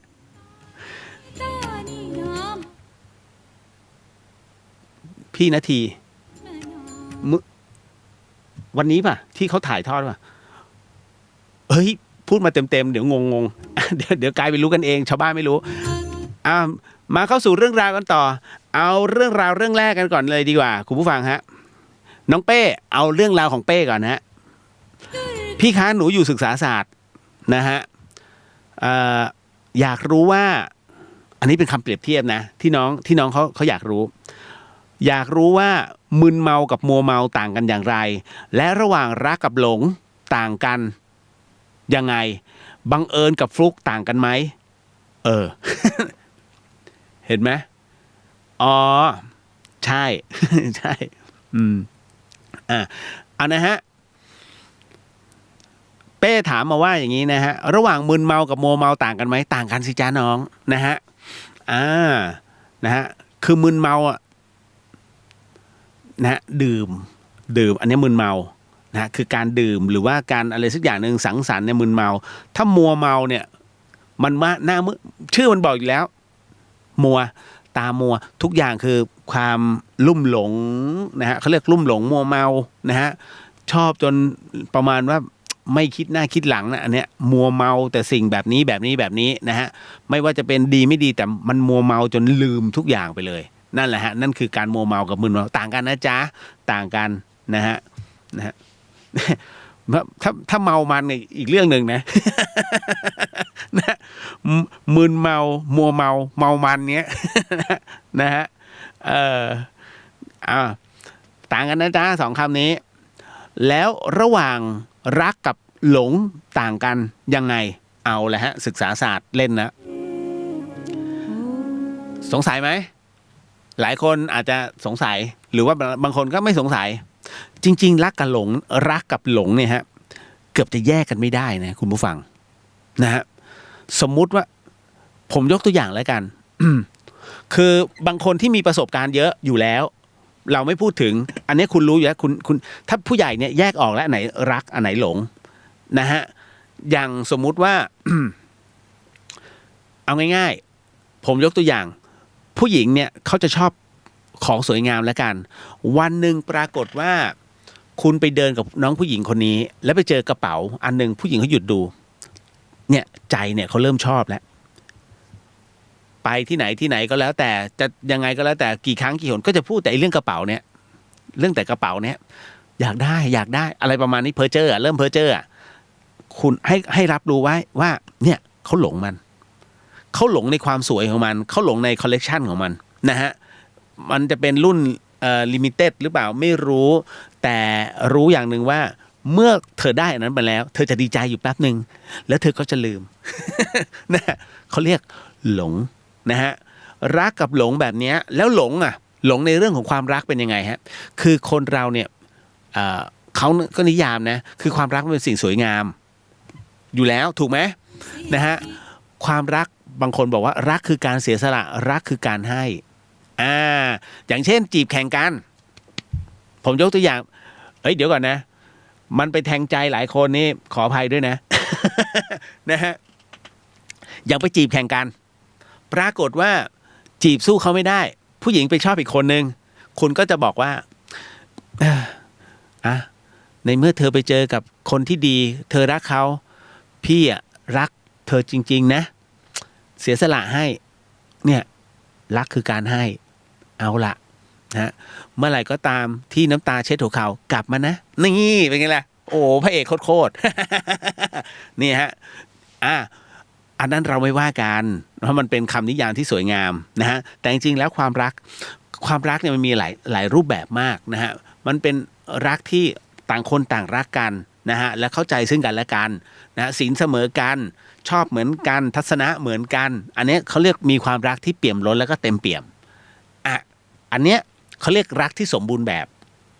นะฮะชายก็ใช่หญิงก็ใช่อย่างเงี้ยฮะความคู่ควรเกิดขึ้นทันทีอันนี้ไม่ว่ากันนะฮะแต่อีกประเภทหนึ่งที่เรียกว่าอย่างเช่น คนหนึ่งรักคนหนึ่งอยากเอาชนะเขาเรียกไอ้คนที่อยากเอาชนะเขาเรียกหลงอยากจะเอาชนะให้ได้อย่างวันนี้ผมดูเรื่องอะไรนะช่อง3เป็นครั้งแรกนะที่ดูปุ๊บมันกิ๊กขึ้นมาเลยแบบน่ารักว่ะ เรื่องนี้ที่มิวเล่นกับหมากผมว่าคือผมชอบการถ่ายเขาด้วยนะฮะน้อยมากที่โปรดักชันจะถ่ายแบบเนี้ยถ่ายกึ่งอารมณ์หนังมากก็โอเคถือว่าใช้ได้ทุกช็อตมันโอเคนั่นแหละแล้วเนื้อเรื่องเกาหลีโคตรดูเกาหลีเลยนี่หว่านะฮะแต่เราก็ไม่ได้ว่าตรงนั้นเพียงแต่ว่าใช้ได้ใช่ผมดูใช้ได้ไอ้เรื่องนี้ คราวนี้พูดถึงในเรื่องของหลงก่อนบางคนรักจนทุ่มทุกอย่างให้กับคนนี้ผู้หญิง พื่อนเตือนเฮ้ยมึงซื้ออะไรขนาดนี้วะนะเขาเรียกช่วงแรกๆโปรโมชั่นมันหน้ามืดตามงัวเดี๋ยวโอ้เขาต้องคิดถึงเราอย่างนี้ไม่บางทีคิดไปเองนะฮะไอ้น้องคนนี้อาจจะมีใครคนหนึ่งก็ไม่รู้หรอก นะฮะคุณจำไว้ว่าคนยิ่งป๊อปยิ่งมีตัวเลือกเยอะนะครับเพราะฉะนั้นเราเนี่ยให้คิดก่อนว่าอยากจะทำตัวเป็นตัวเลือกของเขาหรือเปล่าหรือไม่ชอบเป็นตัวเลือกเพราะฉะนั้นไปเถอะอยากไปไหนไปเลยผมเป็นอะไรประมาณนั้นถ้าเป็นตัวเลือกไม่เอานะแต่ประมาณนั้นนะแล้วมันมีความรู้สึกว่าเราจะมีค่ามากเขาอยากจะเอาชนะเราอย่าทำตัวเป็นตัวเลือกนะฮะต้องให้เขาเลือกเรานะฮะไม่ใช่ว่าเราไปเลือกเขาไม่นะฮะให้เขามาเลือกเราเพราะนั้นถ้าเราเป็นตัวเผื่อเลอะไม่เอาเชื่อผมดีที่สุด นะฮะแต่เวลามีความรักอย่ารักเต็มร้อยนะฮะแล้วเวลามันตกมันเจ็บระหว่างรักกับหลงจึงต่างกันนะฮะว่า รักอันบริสุทธิ์นั้นมันเกิดจากความไว้เนื้อเชื่อใจมีศีลที่เสมอกันนะฮะการเขาเรียกความชอบพอซึ่งกันและกันมีทัศนคติที่เหมือนกันนะฮะส่วนคำว่าหลงเนี่ยหมายถึงว่าฝ่ายหนึ่งนิ่งๆอีกฝ่ายหนึ่งเนี่ยโง่หัวไม่ขึ้นเลยไอ้นู่นนี่เพ้อเจ้ออยู่คนเดียวนะฮะแล้วการเพ้อเจ้อมากๆการพูดมากมันไม่ใช่เรื่องที่ดีเพราะผู้หญิงไม่ค่อยชอบคนพูดมากเจ้าหลักการแต่ไม่ใช่เจ้าความคิดนะฮะบางทีออกไอเดียแต่เขาจะดูเลยว่าลึกๆอันนี้หมายถึงว่าคนมีกลืนนะฮะเวลาเขาจะเลือกคนดูเนี่ยเขาจะดูปุ๊บเนี่ยเขาจะรู้เลยว่าไอเนี่ยเก่งแต่ปากหรือว่าทำด้วยนั่นฮะเพราะฉะนั้นคุณต้องมีหลักการแล้วก็มีแผนแล้วก็ลงมือทำพอพูดปุ๊บทำเลยอย่าเดี๋ยวก่อนอย่าเอาเสียงในหัวมันเป็นที่ตั้งฮะเพราะไม่งั้นคุณจะไม่ได้ทำเนี่ยแล้วมันจะกลายเป็นเรื่องของคนขี้คุยนี่แหละแล้วก็ไปเมาส์โม้เพื่อนๆโอ้เนี่ยนี่นู่นนั่นจริงๆไม่ใช่เลยคุณกำลังหลอกตัวเองอยู่นะฮะเพราะฉะนั้นเนี่ยเรื่องรักกับหลงแยกให้ออกนะจ๊ะดูตัวเองพิจารณาตัวเองว่าตอนนี้เราหลงเขาอยู่หรือเปล่าถ้าคิดว่าหลงปุ๊บค่อยๆถอนทีนี้ถอนความรู้สึกมานะฮะใช้คำสมมุติฐานว่าเฮ้ยถ้าทุ่มสักขนาดนี้วันหนึ่งเขาไม่เลือกเราหรือประมาณว่าก็ยังไม่ได้แต่งไงถูกไหมเราไม่ได้เป็นเจ้าเข้าเจ้าของเขานี่ถูกไหมฮะนั่นแหละมันจะมีอย่างเงี้ยเกิดขึ้นตั้งสมมติฐานกับตัวเองเพราะทุกอย่างเกิดขึ้นได้ฮะแล้วเวลาคุณพลาดมาจะได้ไม่เจ็บนะจ๊ะต่อไปเหนื่อยเนี่ย แค่ข้อเดียวระหว่างบังเอิญกับฟลุกต่างกันไหมบังเอิญกับฟลุกคำว่าบังเอิญไม่มีในโลกใบนี้นะฮะหลายคนคิดว่าการพบเจอกันหรือว่าเหตุการณ์ต่างๆที่มันมาบรรจบตรงนี้ฮะเขาเรียกบางคนใช้คำว่าความบังเอิญแต่จริงๆแล้วความบังเอิญเนี่ยในพระพุทธศาสนาบอกความบังเอิญไม่มีในโลกเหมือนกับของฟรีไม่มีในโลกมันเป็นในเรื่องของตัวบุพกรรม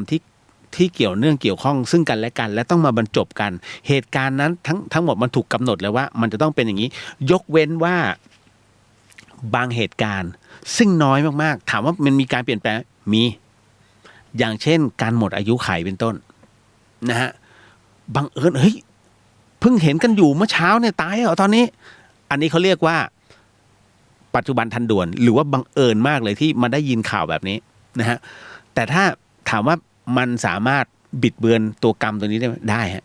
บิดบังความบังเอิญตัวนี้ได้แต่ขึ้นอยู่กับคนตายด้วย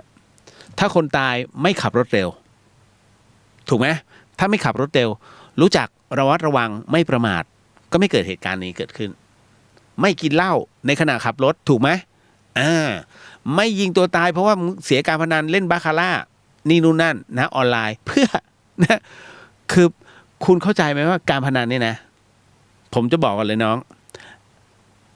ตาแรก2 ตาแรกเขาปล่อยฮะคุณเพิ่งเข้ามาปุ๊บเนี่ยเขาปล่อยนี่คือหลักการสากลของการพนันทั่วโลกเขาปล่อยให้ได้ก่อนแล้วเก็บทีเดียวยาวเข้าใจไหมฮะเพราะฉะนั้นเนี่ยอาจจะเป็นครั้งแรกที่คุณเล่นได้เล่นได้เยอะเลยคุณเคยเห็นคนไหนรวยด้วยการพนันไหมนะฮะผมยังไม่เคยเห็นเลยฮะ1การพนันไม่เคยสร้างให้ใครรวย2ยาเสพติดไม่เคยสร้างให้ใครรวยท้ายสุดโดนยึดทรัพย์หมดชอบฮะเรื่องราวเฮ็ดนี้ผมถึงได้บอกว่าเนี่ยมันโดนกำหนดมาแต่คุณหลีกเลี่ยงได้ถ้ารู้จักระมัดระวังนะฮะในส่วนของคำว่าบังเอิญนะฮะไม่มีในโลกนะครับมันถูกกำหนดมาด้วยตัวกรรม ส่วนคำว่าฟลุกอันเนี้ยเฮ้ยสำเร็จเหรอตายแล้ว ไม่คิดว่ามันจะเสร็จมันจะถูกนะฮะเขาเรียกมั่วๆไปแต่บังเอิญถูกคนอื่นตอบแทบตายไอ้นี่ตอบคำถามเดียวปึ้งได้เลยฟุกนี่เขาเรียกคาดไม่ถึงนะฮะสิ่งที่ทำให้ตัวเองเซอร์ไพรส์และคาดไม่ถึงเนี่ยฟลุกนะฮะต่างกันจ้านะฮะ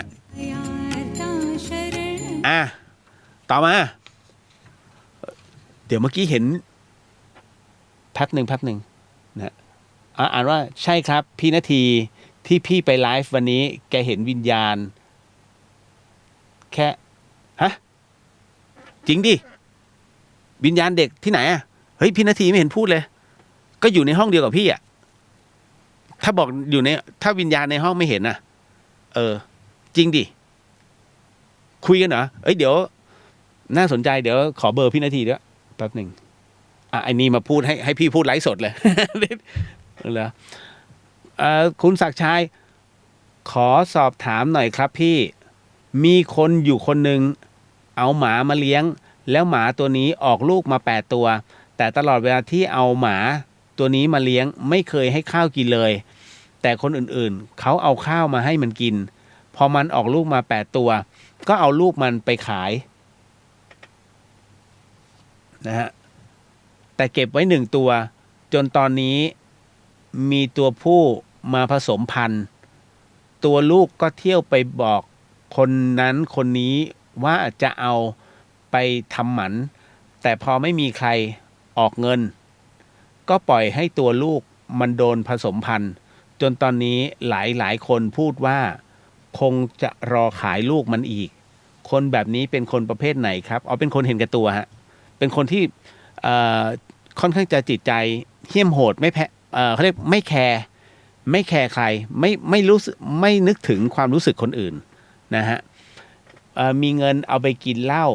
แต่ไม่เคยให้ข้าวหมากินเลยแล้วคนแบบนี้จะรับกรรมแบบไหนครับขอบคุณครับมันมีนรกขุมหนึ่งเขาเรียกว่าสุนัขตังฮะคนประเภทนี้เวลาสิ้นชีวิตลงคุณผู้ฟังคนที่ยิงหมาเป็นว่าเล่นกินหมาเป็นว่าเล่นเตะหมาซ้อมหมาเพื่อระบายอารมณ์นะฮะคือเลี้ยงแต่ไม่ให้ความรักแล้วทรมานมันจะมีนรกขุมหนึ่งเขาเรียกว่าสุนัขตังหัวเป็นหมาตัวเป็นคนนั่นนะฮะอันนี้คือที่จะต้องรับกรรมนะตรงนั้นค่อนข้างจะทุกข์ทรมานพอสมควรนะฮะเอาละ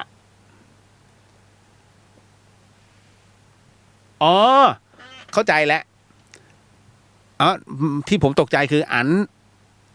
ส่งมาข้อความมาบอกว่าพี่นาทีนั่นแหละแกเป็นคนที่เห็นผีเห็นมาตั้งแต่เป็นเด็กแล้วไม่ยอมพูดวันนี้พี่ก็บอกว่าเฮ้ยพี่จัดรายการผีอยู่แต่เห็นแกนิ่งๆเดี๋ยวไว้คุยกับแกนะฮะมีคนแปลกๆด้วยผมเจอ X-Men อีกคนแล้วอยู่ใกล้ตัวแท้ๆวันนี้มาต่อมาน้องอีกคนหนึ่งนะฮะถามมาว่ากระดุมถามมาว่าการที่คนเราเขียนข้อความด่ากันในโลกโซเชียลเนี่ยอย่างเงี้ยมันมีกรรมไหมแน่นอนสิครับน้องนะฮะอันเนี้ยกายกรรมล้วนๆเลยฮะนะฮะกายกรรมกายการกระทำด้วยตัวนะฮะวจีการกระทำด้วยปากด่าจนตายเงี้ยเห็นไหมล่าสุดที่ชลบใช่ไหมฮะที่ถูกเขาด่าหรือว่าผู้ใหญ่บ้านผมจำไม่ได้แล้วที่มีข่าวที่ภาคใต้เคอร์ฟิวแล้วด่าเขาจนกระทั่งเขาแน่นหน้าอกแล้วเสียชีวิตนะฮะคือคนฟังคิดมากจนแน่นหน้าอกนะฮะอีกประเภทหนึ่งก็คือมโนกรรมคิดนะฮะคิดแล้วโอ้ยผู้หญิงคนนี้นี่นู่นนั่นสวยไว้ให้มโนไปแล้วปุ่ม เกิดขึ้นไหมมันเป็นตัวเขาเรียกว่ามันความคิดไม่ดีมันเกิดขึ้นในตัวมโนสำนึกกรรมเกิดขึ้นไหมฮะมันไม่ได้เกิดจากการกระทำแต่มันแค่คิดชั่ววูบนะฮะแต่ถ้ามีการกระทำคืออันนี้เป็นกรรมแต่อันตัวเนี้ยกรรมเหมือนกันแต่เป็นกรรมเบาๆนะเพราะฉะนั้นเนี่ยเขาเลยให้มีข้ออธิษฐานเดี๋ยวจะมาบอกให้วิธีประเภทคิดชั่วแล้วควรจะอธิษฐานอะไรคุณคืออย่างนี้เอาบอกเลยแล้วกัน คนเราเนี่ยจะมีจิตด้วยกันสองประเภทจิตที่ฝ่ายดีกับจิตฝ่ายชั่วคนทุกคนจะถูกจิตฝ่ายชั่วเป็นตัวครอบงำเสมอฮะคุณจะสังเกตได้เลยง่ายๆชมเนี่ยคุณจะไม่ใส่ใจมากมายมันชมแป๊บนึงขับรถไปแล้วยิ้มนิดหน่อย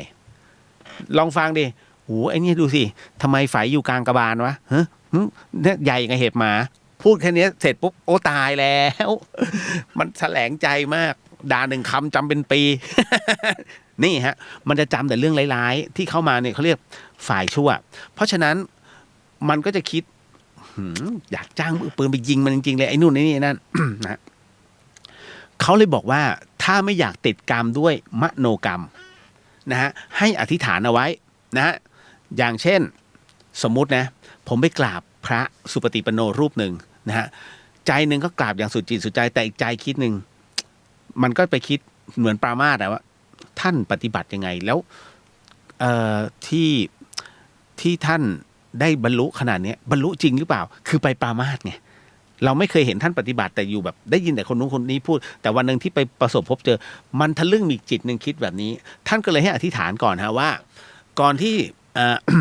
ก่อนที่เราจะทำอะไรก็ตามเนี่ยให้อธิษฐานเลยว่า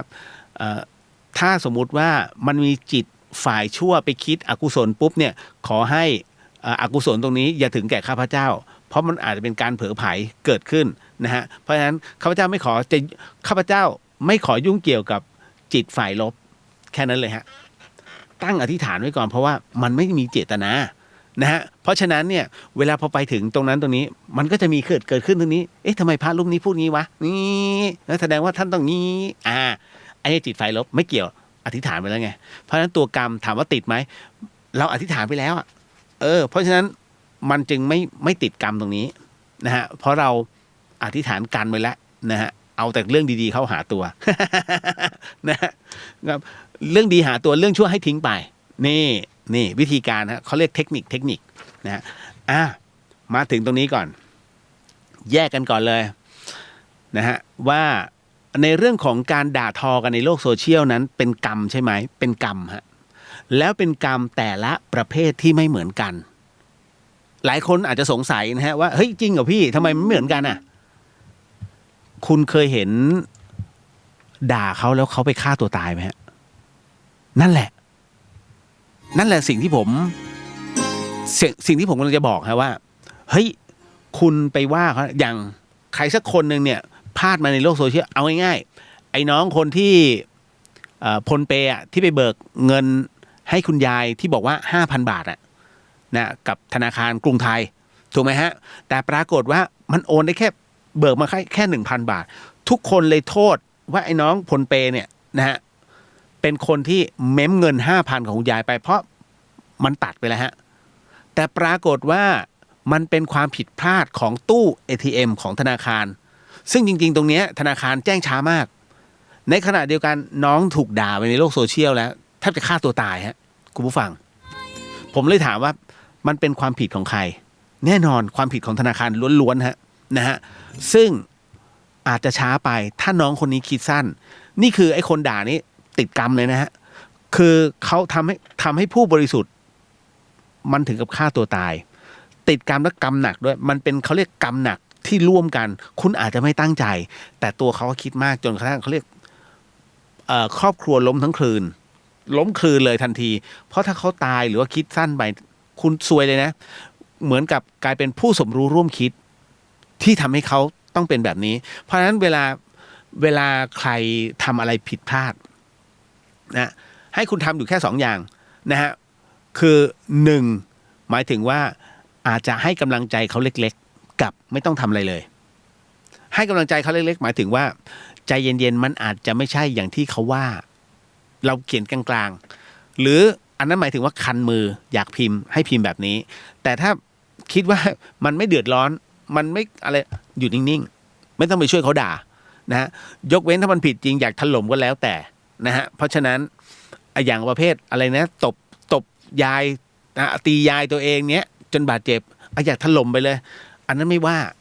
นะเพราะว่าโทษมึง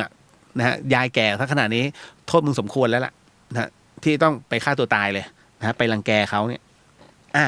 แต่กรณีตรงเนี้ยผมยกตัวอย่างนะฮะว่าเวลาไปถล่มเขาเนี่ยแต่ละอันเนี่ยผมมองว่าอย่าไปทำเลย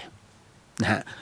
ด่าได้ด่าในใจโอ้ยทำไมมึงนิสัยพอแล้วไม่ต้องไปโชว์ฮะเพราะถ้าโชว์ขึ้นมาหนึ่ง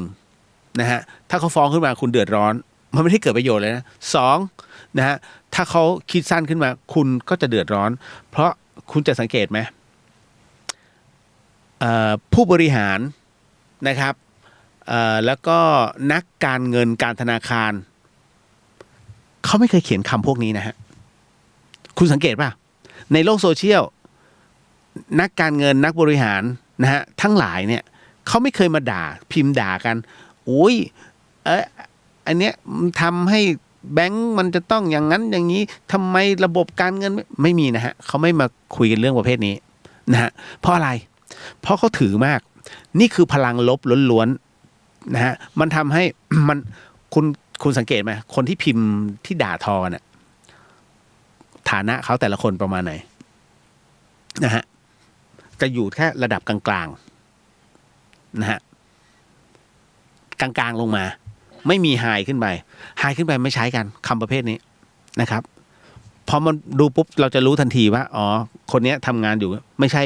อันนี้ไม่ใช่ระดับกรรมการผู้จัดการแน่ๆจะรู้ทันทีฮะเพราะว่าคนพวกนี้เขาถูกอบรมมาว่าฝึกอย่าใช้พลังลบอย่าใช้พลังแบบนี้ในทางที่ไม่ดีเพราะตัวเนี้ยมันจะกลายเป็นเขาเรียกพลังลบคุณจะอ่านข้อความตัวเองเนี่ยแล้วมันติดเป็นพลังลบตลอดมันเขาเรียกแช่งตัวเอง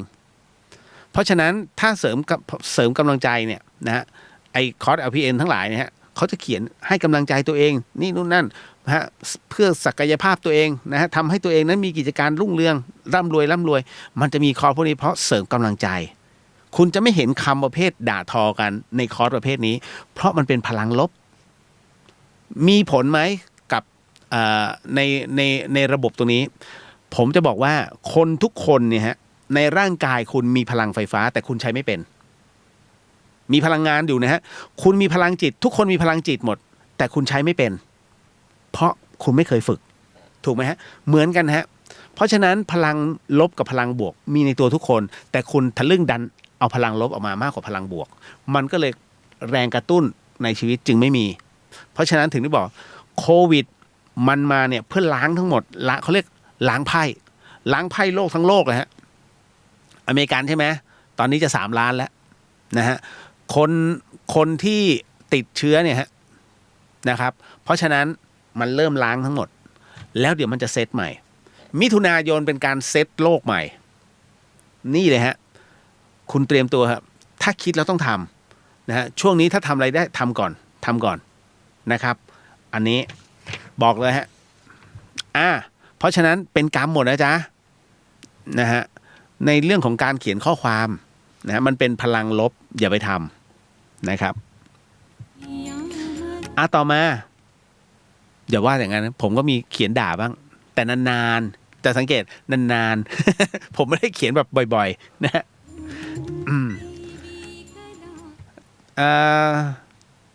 ไทเกอร์อันนี้เอาอ้อยก่อนอ้อยถามมาว่าพี่เรียวคนเราคบกันเป็นแฟนนะฮะด้วยความเกรงใจเนี่ยถือว่าเป็นพรหมลิขิตไหมคะเดี๋ยวคบไงวะคบกันเป็นแฟน ด้วยความเกรงใจสวัสดีฮะหลิงยี่หลิงใหญ่ นะฮะอันนี้ฮะเขาบอกว่าน้องอ้อยถามว่าคนเราคบกันเป็นแฟนด้วยความเกรงใจนี่ถือว่าเป็นพรหมลิขิตไหมคะแล้วถ้าเราไม่มีความรู้สึกแต่เพราะลึกๆเราสงสารอันเนี้ยหนูจะผิดไหมคะงงอ่ะเดี๋ยวก่อนถ้าเราไม่มีคุณไม่มีความรู้สึกรักใช่ไหมนะฮะแต่เป็นเพราะว่าคุณสงสารเขาโอ้ยจะทรมานตัวเองเพื่อนะฮะแม่พระน้องแม่พระมากอ้อยนะฮะคบเขาด้วยความเกรงใจเดี๋ยวก่อนทำไมฮะมันอาจจะมีนะคุณผมบอกละครเนี่ยมันสร้างมาจากเรื่องราวนะฮะเรื่องราวจริงๆก็มีนะครับเฮ้ยเดี๋ยวก่อน คบคนเราคบกันเป็นแฟนด้วยความเกรงใจ ไม่เรียกว่าแฟนแล้วครับคุณไม่ได้รักเขาแต่เขารักคุณ เหมือนกับว่าอาจจะช่วยเหลืออุปการะครอบครัวเขาขึ้นมา แล้วเขาขอเป็นแฟน แต่น้องอาจจะทำเพื่อครอบครัวอันนี้ผมคิดไปเองนะ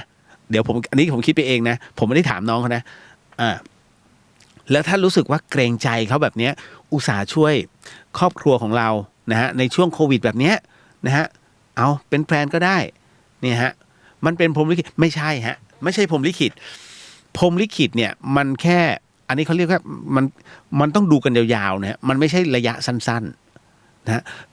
ถ้าคบกันแล้วน้องไม่มีความรู้สึกให้เขาไม่เรียกว่าพรหมลิขิตพรหมลิขิตเกิดจากความรู้สึกของคนสองคนนะฮะที่มันมาบรรจบพบเจอแล้วก็ใช้ชีวิตร่วมกันนะฮะสามารถใช้ชีวิตร่วมกันต่อไปอันนี้พรหมลิขิตให้มาพบเจอนะฮะแต่มันต้องมีความพอใจด้วยอันนี้แค่เรียกว่าผ่านมานะฮะ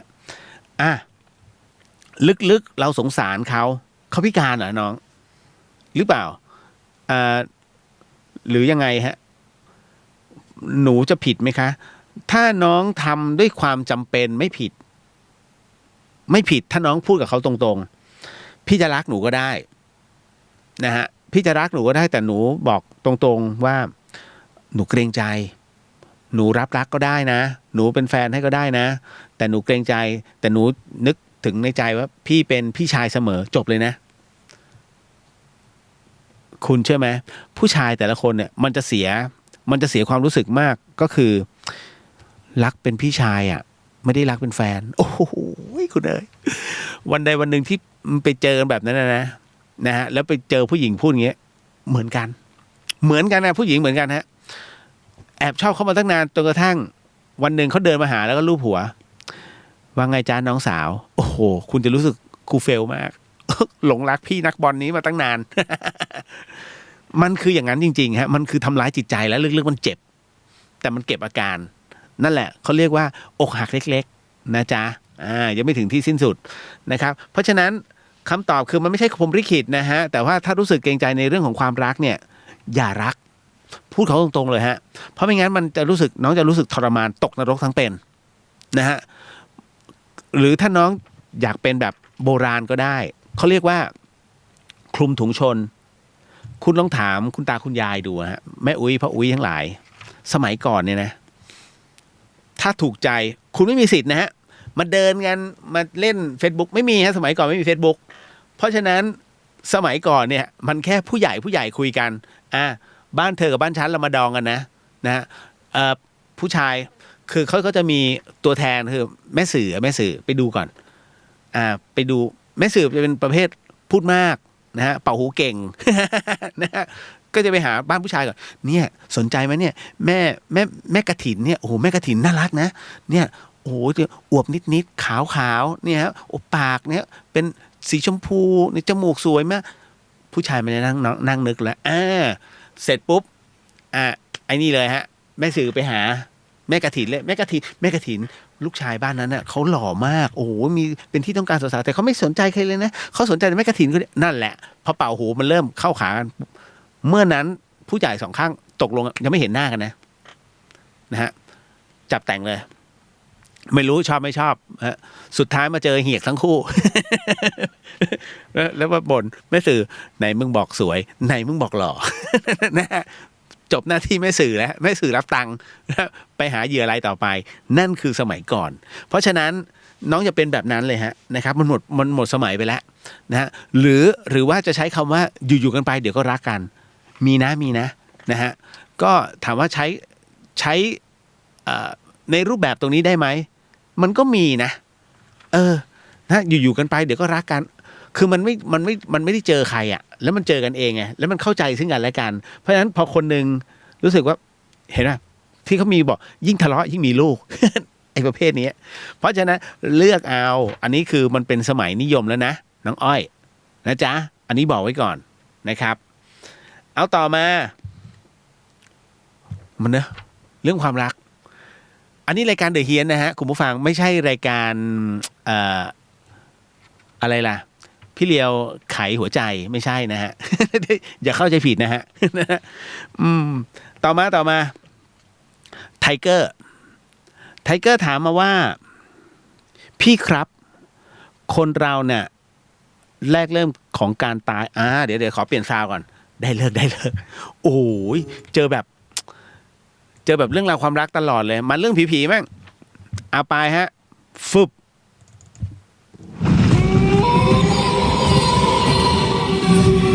ขอสร้างบรรยากาศนิดนึงครับคุณผู้ฟังมันกระชากอารมณ์นิดนึงไทเกอร์ถามว่าพี่ครับ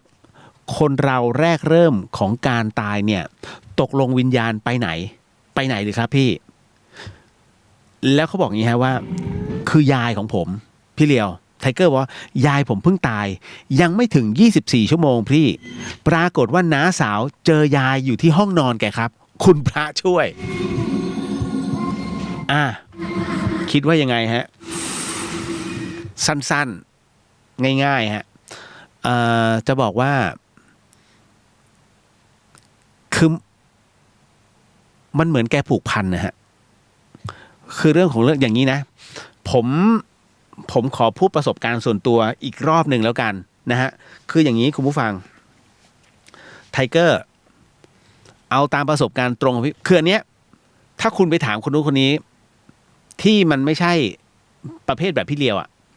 คุณจะไม่ได้รับคำตอบอะไรที่ชัดเจนแต่ผมเคยตายไอ้ช่วงที่ผมตายเนี่ย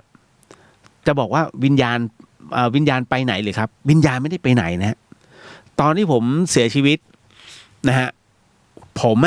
วิญญาณของผมยังเห็นตัวเองนอนอยู่แล้วก็มีคุณหมออยู่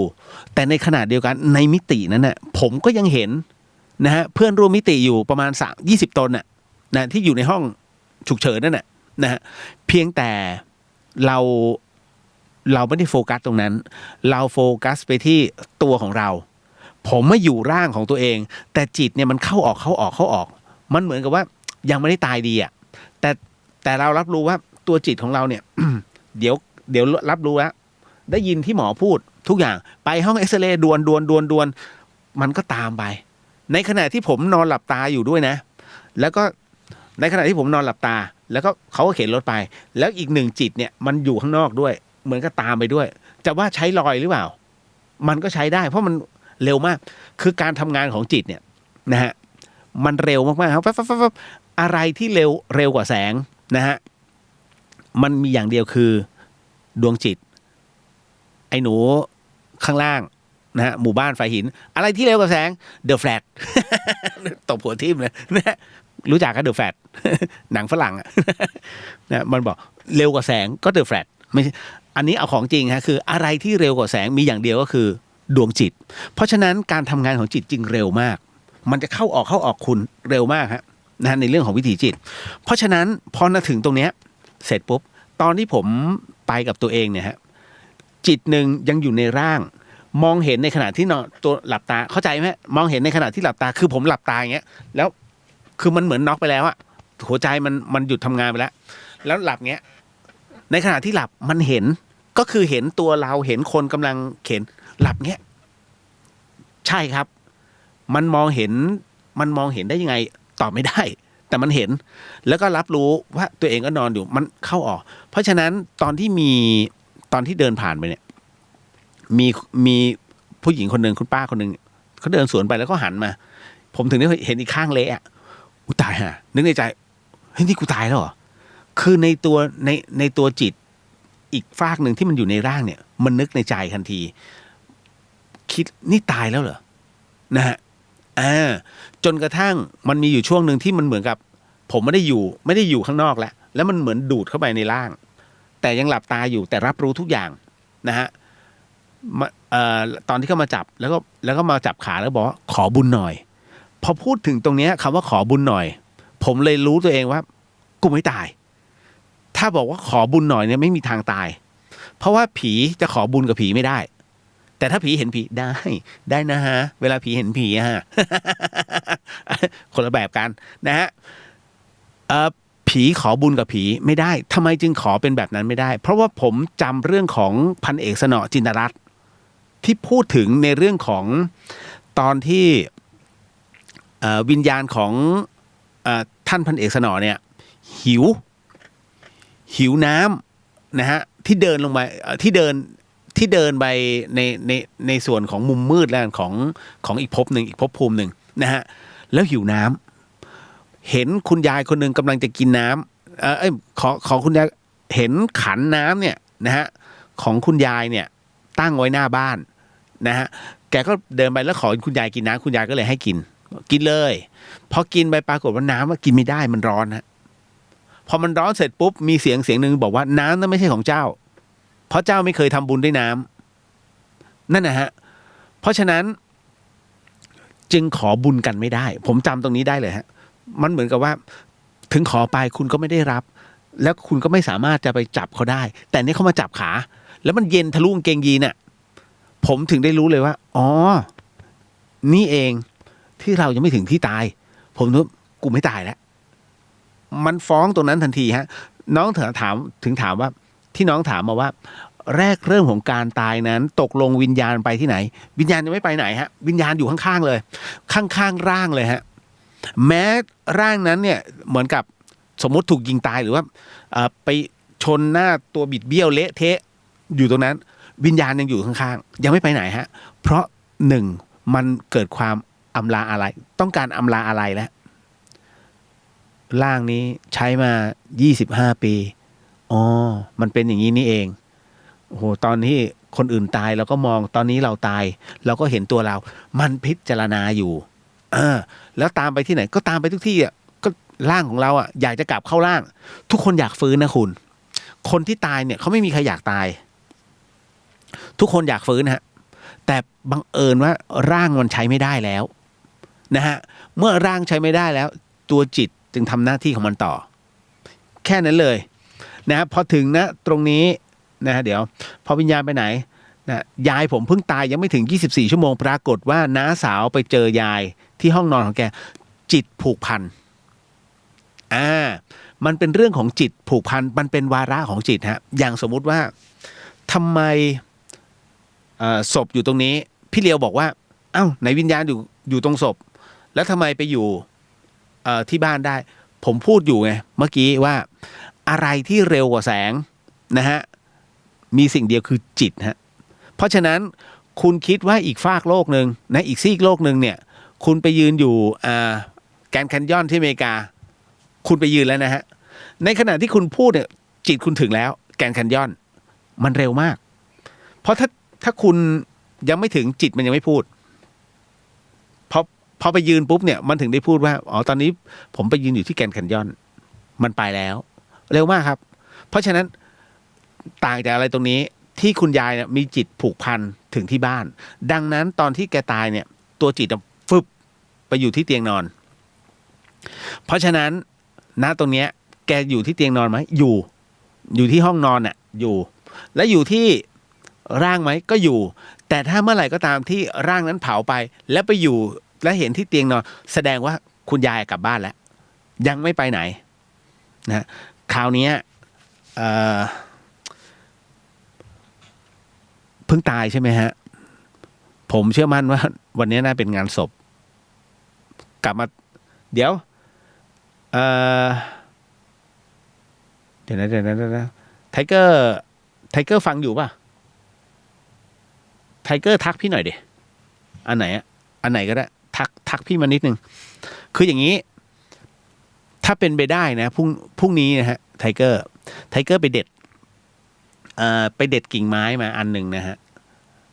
อันนี้กรณีที่ไม่อยากให้คุณยายกลับเข้าบ้านแล้วนะอันนี้แล้วแต่เลยวันไหนที่คิดว่าสมมติว่าวันที่เผาแล้วกันนะฮะถ้ายังอยากให้คุณยายกลับเข้าบ้านก็ไม่ต้องทำแต่ถ้าไม่อยากให้กลับเข้าบ้านก็อย่างนี้เหมือนกับทำบุญอะไรเรียบร้อยแล้วละกันสมมติทำบุญเรียบร้อยแล้วไทเกอร์ไปเด็ดกิ่งไม้เล็กๆมาอันหนึ่งฮะแล้วก็บูชาขึ้นมาพระพุทธธรรมพระสงฆ์แล้วก็ขอคุณพระศรีรัตนตรัยนะฮะแล้วก็ขอพระภูมิเจ้าที่คุ้มครองแล้วก็ขอให้เนี่ยให้คุณยายเนี่ยอย่าจดจำพื้นที่ณตรงนี้ได้แล้วคุณเอาตะปูเนี่ย คุณเอาเชือกผูกนะฮะที่ตัวกิ่งไอตัวกิ่งไม้ที่คุณเด็ดมาเนี่ยเสร็จปุ๊บตอกตะปูแขวนไว้ห้อยอยู่นะห้อยไว้สัก9 วันก็พอแล้วค่อยเอาออก คุณยายไม่กลับมาแล้ว คุณยายจำบ้านไม่ได้แล้วอันนี้พูดถึงในโลกของอีกอันหนึ่งนะฮะเขาจะบอกว่าบ้านตัวเองเนี่ยมันจะกลายเป็นผืนป่าไปเลยจากที่มาอยู่นะตรงนี้เอ้าบ้านฉันหายไปไหนทำไมมีแต่ต้นไม้เต็มไปหมดมันจะกลายเป็นไงเขาเรียกสะกดสะกดไม่ให้ตัววิญญาณนะจำบ้านตัวเองได้แค่นั้นเลยนั่นคือวิธีการไม่ให้แกจดจำได้นะฮะแล้วก็พอวิญญาณไม่สามารถจดจำได้แล้วแกจะไปไหนแกก็ต้องไปในพื้นที่ที่แกต้องไปของแกนะก็คือเป็นต้องวางอุเบกขาแล้วในที่นี้มีความรักก็ไม่เป็นไรก็มอบความรักให้ดูแลกันเองก็ไปเพราะวิญญาณเนี่ยถ้ายังอยู่มีห่วงคุณจะสังเกตไหมว่าบางที่เนี่ยอันที่หนึ่ง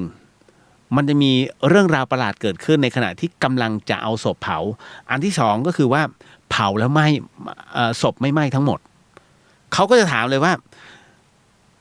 เอ๊ะเนี่ยมากันครบหรือยังหรือว่ามีใครของบ้านเนี่ยยังไม่มามีมั้งไหมศพที่ไม่ไหม้เนี่ยอันที่หนึ่งโดนของอันที่สองมีความเป็นห่วงเขาต้องเอาคนเป็นห่วงก่อนของเนี่ยเก็บไว้ก่อนนะฮะคือบางคนโดนของนี่ไม่ไหม้นะไม่ไหม้ช่วงที่โดนของอยู่อย่างเช่นสักยันอะไรไว้หรือว่ามีการเสกตะปูเข้าไปตรงเนื้อนะมันจะไม่ไหม้มีนะหรือว่ากระดูกชิ้นนั้นไม่ไหม้เพราะกระดูกมันฝังตะปูมันฝังอยู่ที่กระดูกก็มีฮะเอาง่ายๆงานล้างป่าช้าที่ชลบุรีอ่ะผมเจอทุกปีเลยไปถ่าย3 ปีซ้อนทั้ง3 ปีซ้อนเจอหมดคือศพไหนที่เคยดามเป็นที่โครงหักเนี่ยเราจะเห็นเลยหมอเวลาดามเนี่ยโอ้ยพันลวดเหมือนที่คุณพันแบบสังกะสีเหมือนเด๊ะเลยแล้วก็การเข้าสกรูนะฮะขันให้กระดูกมันต่อเนื่องกันน่ะมันก็เห็นที่เนื้อกระดูกแต่อีกอันนึงที่มันไม่เข้าใจฮะแล้วทุกคนจะชี้คนนี้โดนของมันจะมีเป็นกระดูกบางซี่ที่เป็นตะปูแบบตะปูบ้านเลยทางการแพทย์ก็ไม่ใช่เป็นตะปูแบบบ้านนะฮะ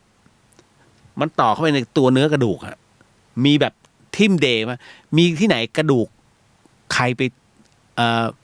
อะไรล่ะเอาตะปูไปตอกไว้ในกระดูกตัวเองแล้วมันหัวมันโผล่ขึ้นมาทนโทษขนาดนั้นนะฮะเขาบอกเนี่ยโดนส่วนใหญ่ก็จะเจอแถวซี่โครงซะส่วนใหญ่มันจะเป็นอย่างนั้นคือมันเป็นเรื่องที่เฮ้ยหลายๆอย่างมันพูดลำบากมากเรื่องราวประเภทนี้คุณต้องเห็นด้วยตัวเองแล้วเจอทุกปีฮะเป็นเรื่องที่แปลกนะฮะนี่เพราะฉะนั้นเนี่ยในเรื่องราวของวิญญาณมันมีวาระที่ต่างกันพูดยากนะฮะด้วยประสบการณ์ตรงเนี่ยผมพูดเท่าที่ผมรับรู้เพราะว่าผมพูดได้เต็มปากเพราะในใจบอกกูเคยตายแล้วอธิบายได้ และรับรองว่าคนที่ไม่เคยตายแล้วไปอธิบายเรื่องไม่ละเอียดเท่าพี่ นะฮะเพราะฉะนั้นเนี่ยเราสามารถจับความรู้สึกตัวเองได้ณขณะนั้นเรารู้สึกยังไงมีความรู้สึกไหมนะฮะแล้วโลกวิญญาณเรารู้สึกแบบไหนนะฮะคุณจะรับรู้ได้มากน้อยแค่ไหนถ้าไม่ประสบด้วยตัวเองผมรับรู้ของผมอยู่แล้วไงเพราะว่าพอเรารับรู้ปุ๊บผมถึงได้บอกวิญญาณไม่มีน้ำหนัก 100%นะไอเนี่ยไม่ได้ตู่ขึ้นมาไม่ได้กุขึ้นมาเลยเพราะว่าตัวเรายืนอยู่ตรงนั้นถามว่าเต็มแล้วผมก็ไม่ได้มาดูตรงปลายเท้ากูลอยเปล่าไม่เคยดูผมบอกแล้วว่าผมเฝ้าที่ล่างนะฮะเห็นคนมาเบียดผมแต่ผมไม่รู้สึกและเขาก็ไม่รู้สึกด้วยนะฮะมองทางซ้ายมองทางขวาก็เห็นเพื่อนร่วมภพ แต่ไม่คุย ไม่ได้โฟกัสที่นั้นโฟกัสที่ล่างตัวเองแค่นั้นเลยฮะมันพะวงแค่นั้นนี่ฮะใครจะถามต่อไปผมก็จะพูดอย่างเงี้ยแล้วผมเล่าอย่างเงี้ยตลอดนะฮะไม่เคยกักนะฮะคือตอนนี้ครูบาอาจารย์ไฟเขียวอยากเล่าแล้วก็เล่าไว้ เมื่อก่อนไม่ได้นะฮะโดนด่าแรกๆไม่ได้ผมถามว่าทำไมจำได้ไหมช่วงแรกๆที่ผมจะเล่าเรื่องตัวเองตายแล้วผมจะกักไว้บางอย่างผมขอไปเล่าข้างนอกนะฮะใครอยากรู้ก็มาถามแต่ตอนหลังเนี่ยได้เพราะว่าพ้นแล้วท่านบอกอย่างนี้ครับบอกว่าอย่าพึ่งพูดมากเพราะว่าในระยะ90 วันเขาจะมาเอาคืนโอ้ยตอนนั้นถึงได้แบบนิ่งๆเงียบๆหมายถึงว่าถ้าตามเจอสมมุติว่า สมมุติว่าผมโกงความตายขึ้นมาภายใน90 วันถ้าเขาตามเจอเขาเอาผมกลับเพราะฉะนั้นครูบาอาจารย์เตือนบ้าเหรอ นะเพราะฉะนั้นเราก็ต้องฟังผมจึงไม่เล่าเลยฮะนะฮะแต่พอเริ่มผมจะเริ่มทีละนิดและออกมาทีละนิดจนเล่าได้เต็มปากตอนนี้เอาละก็ไม่รู้ปลอดภัยไม่ปลอดภัยแต่เล่าแล้วช่วยไม่ได้นะฮะจบลงไปนะไทเกอร์มาเห็นไหมมันหลอนนะ ทำเป็นเล่นต่อไปน้องมิวไม่ใช่มิวอ่านแต่มิวเปลี่ยนเพลงครับเปลี่ยนเพลงเปลี่ยนไปเปลี่ยนมาอุ้ยเนาะเอาละเป็นเรื่องที่อันเนี้ยผมแนะนำมิวไปส่งไปให้พี่ชอตนะฮะไปส่งให้พี่อ้อยพี่ชอตนะจ๊ะคลับไฟเดย์ผมว่ามันกว่าเยอะคือผู้หญิงจะมันอ่ะผมจะเป็นอะไรตรงๆนะฮะน้องมิวบอกว่าพี่คะ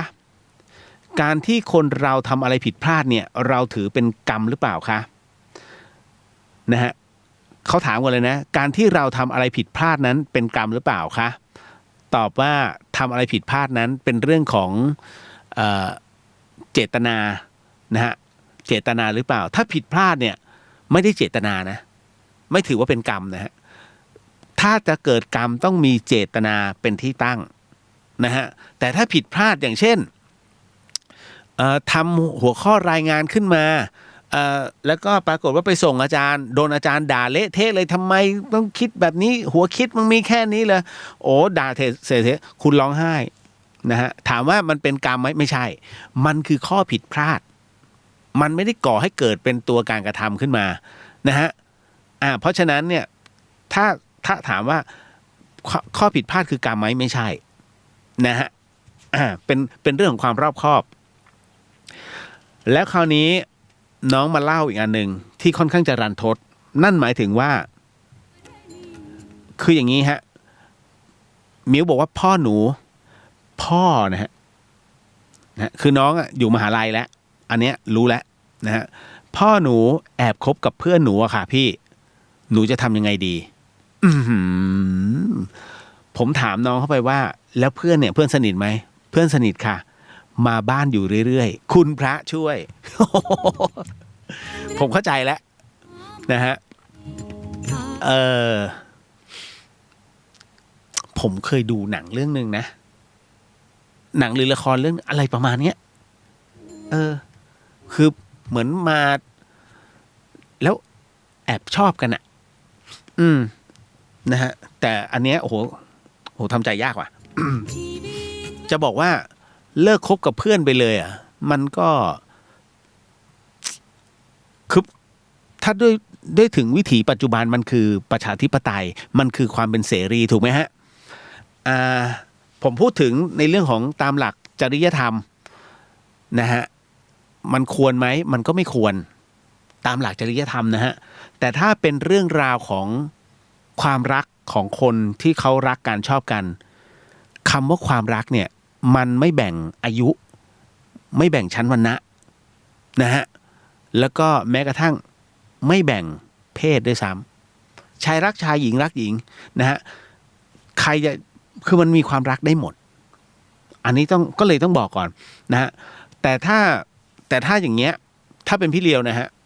คุยกับเพื่อนก่อนตกลงจะเอายังไงนี่พ่อฉันนะถ้าเพื่อนบอกว่าก็เราก็เป็นเพื่อนกันนะฮะก็แต่ในขณะเดียวกันพ่อเธอก็มารักฉันรักพ่อเธอมันเป็นเรื่องราวของผมลิขิตมันคือสิ่งที่น้องถามว่าน้องทำใจได้ไหม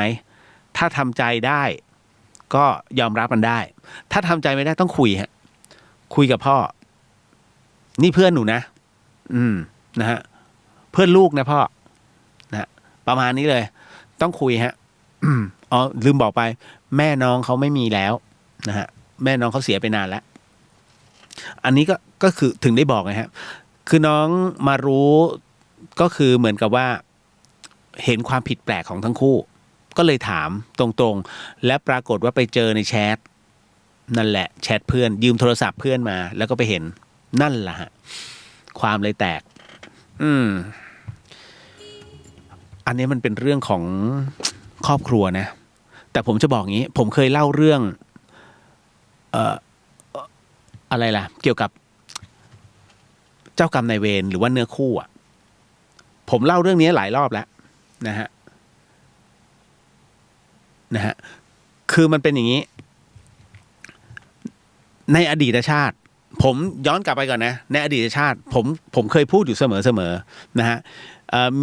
มีคู่รักคู่หนึ่งรักกันมากนะฮะปรากฏว่าผู้ชายนะฮะประสบเหตุต้องเสียชีวิตอาจจะไปรบหรือว่าอะไรก็ตามแต่ตายนะฮะพอตายปุ๊บเนี่ยตายก่อนชดใช้กรรมก่อนเกิดก่อนถูกไหมผู้หญิงเนี่ยอายุยืนไปตายในชาติภพที่แล้วเนี่ยประมาณสัก90กว่านะตายช้าเกิดช้าชดใช้กรรมช้าถูกไหมเพราะฉะนั้นพอตายปุ๊บยังไม่ทันเกิดผู้ชายเกิดแล้วหนึ่งวันของสวรรค์นรกเท่ากับ100 ปีโลกมนุษย์ถูกป่ะเพราะฉะนั้นมันมีเวลาเกิดได้ประมาณ2 รอบกว่าคราวนี้พอถึงจุดหนึ่งผู้ชายเกิดก่อนแล้วจากเป็นเด็กโตขึ้นเป็นวัยรุ่นเรียนจบทำงานแต่งงานมีลูกขึ้นมาปุ๊บพอมีลูกปุ๊บปรากฏว่าภรรยาเนี่ยซึ่งตายทีหลังมาเกิดตามดันมาเกิดรุ่นลูกผมลิขิตการที่เคยสัญญากันไว้มันเขาเรียกเกี่ยวข้องอยู่ติดพันกันอยู่อ้าวแล้วไอ้เมียกับลูกที่มันเพิ่งมาแต่งงานนั่นก็ใช่ฮะคนเรามันไม่ได้มาผูกพันในชาติเดียวกันตลอดนะฮะมันอาจจะผูกพันมาหลายชาติแต่มันมาบรรจบกันนะตรงนี้แต่มันทีละคู่ทีละชุดเพราะฉะนั้นชายคนหนึ่งที่เคยแต่งงานแล้วมีลูกแล้วมาแต่งงานอีกรอบหนึ่งกับเนื้อคู่อีกคนหนึ่งถามว่าณตรงเนี้ยเขาทำบุญซ้อนกันไม่ใช่มันคือการชดใช้กันมีสัญญากันเมื่อแต่ละชาติที่แตกต่างกันแต่มาชดใช้ในชาตินี้เพราะฉะนั้นพอถึงณตรงนี้ผมยังไม่ได้พูดถึงในเรื่องของการตกล่องป่องชิ้นนะจ๊ะมิวนะฮะเพราะฉะนั้นเนี่ยก็ผมกำลังยกตัวอย่างว่าพอณตรงเนี้ยเมียในอดีตชาติกลับมาเกิดในรุ่นลูกปุ๊บวันหนึ่งมันมาเจอกันอีกรอบหนึ่งถามว่ามีความรักซึ่งกันและกันได้ไหมผู้ชายยันพ่อเนี่ยกับผู้หญิงข่าวลูกผมถามนิดนึงนะครับ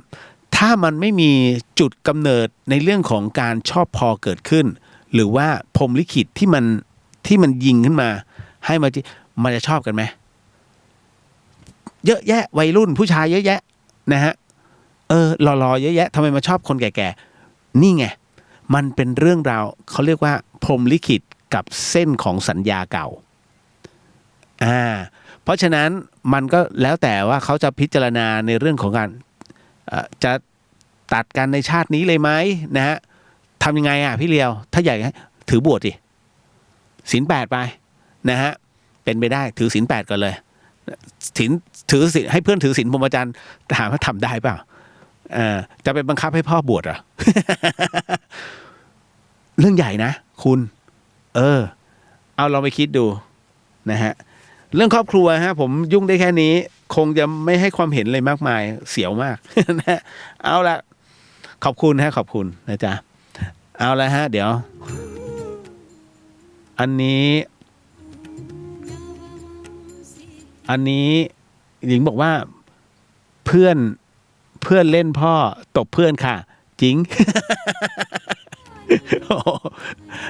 ใจเย็นๆฮะอันนี้แล้วแต่มันเป็นเรื่องของพรหมลิขิตคุณสุภมิตรบอกว่าสวัสดีครับพี่เลียวนอนฟังอยู่แม่เสรียงนะครับโอ้โหฮะเอามาเข้าสู่เรื่องหลอนดีกว่าโอ้เจอขาใหญ่เข้าไปจบเลย นะตบค่ะ เพื่อนสนิทเลยแหละเพื่อนสมมุติเป็นเพื่อนสนิทกันไงนะจ๊ะเอาล่ะไปเข้าสู่เรื่องราวตัวนี้นี่คือ The Hidden FM 104.50 MHz เชียงใหม่ครับคุณฟังฮะ You are listening to 104.5 Radio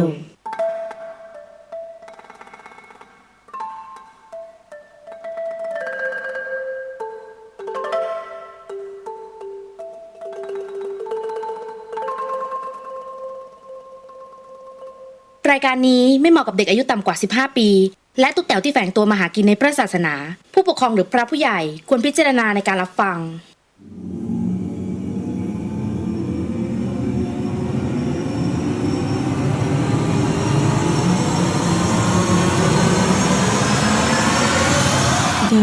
เฮียน เข้าสู่ในช่วงของเดอะเฮียนกับเฮียนสยอง2เรื่องนะฮะคุณผู้ฟังครับก็เป็นประจำทุกค่ำคืนฮะ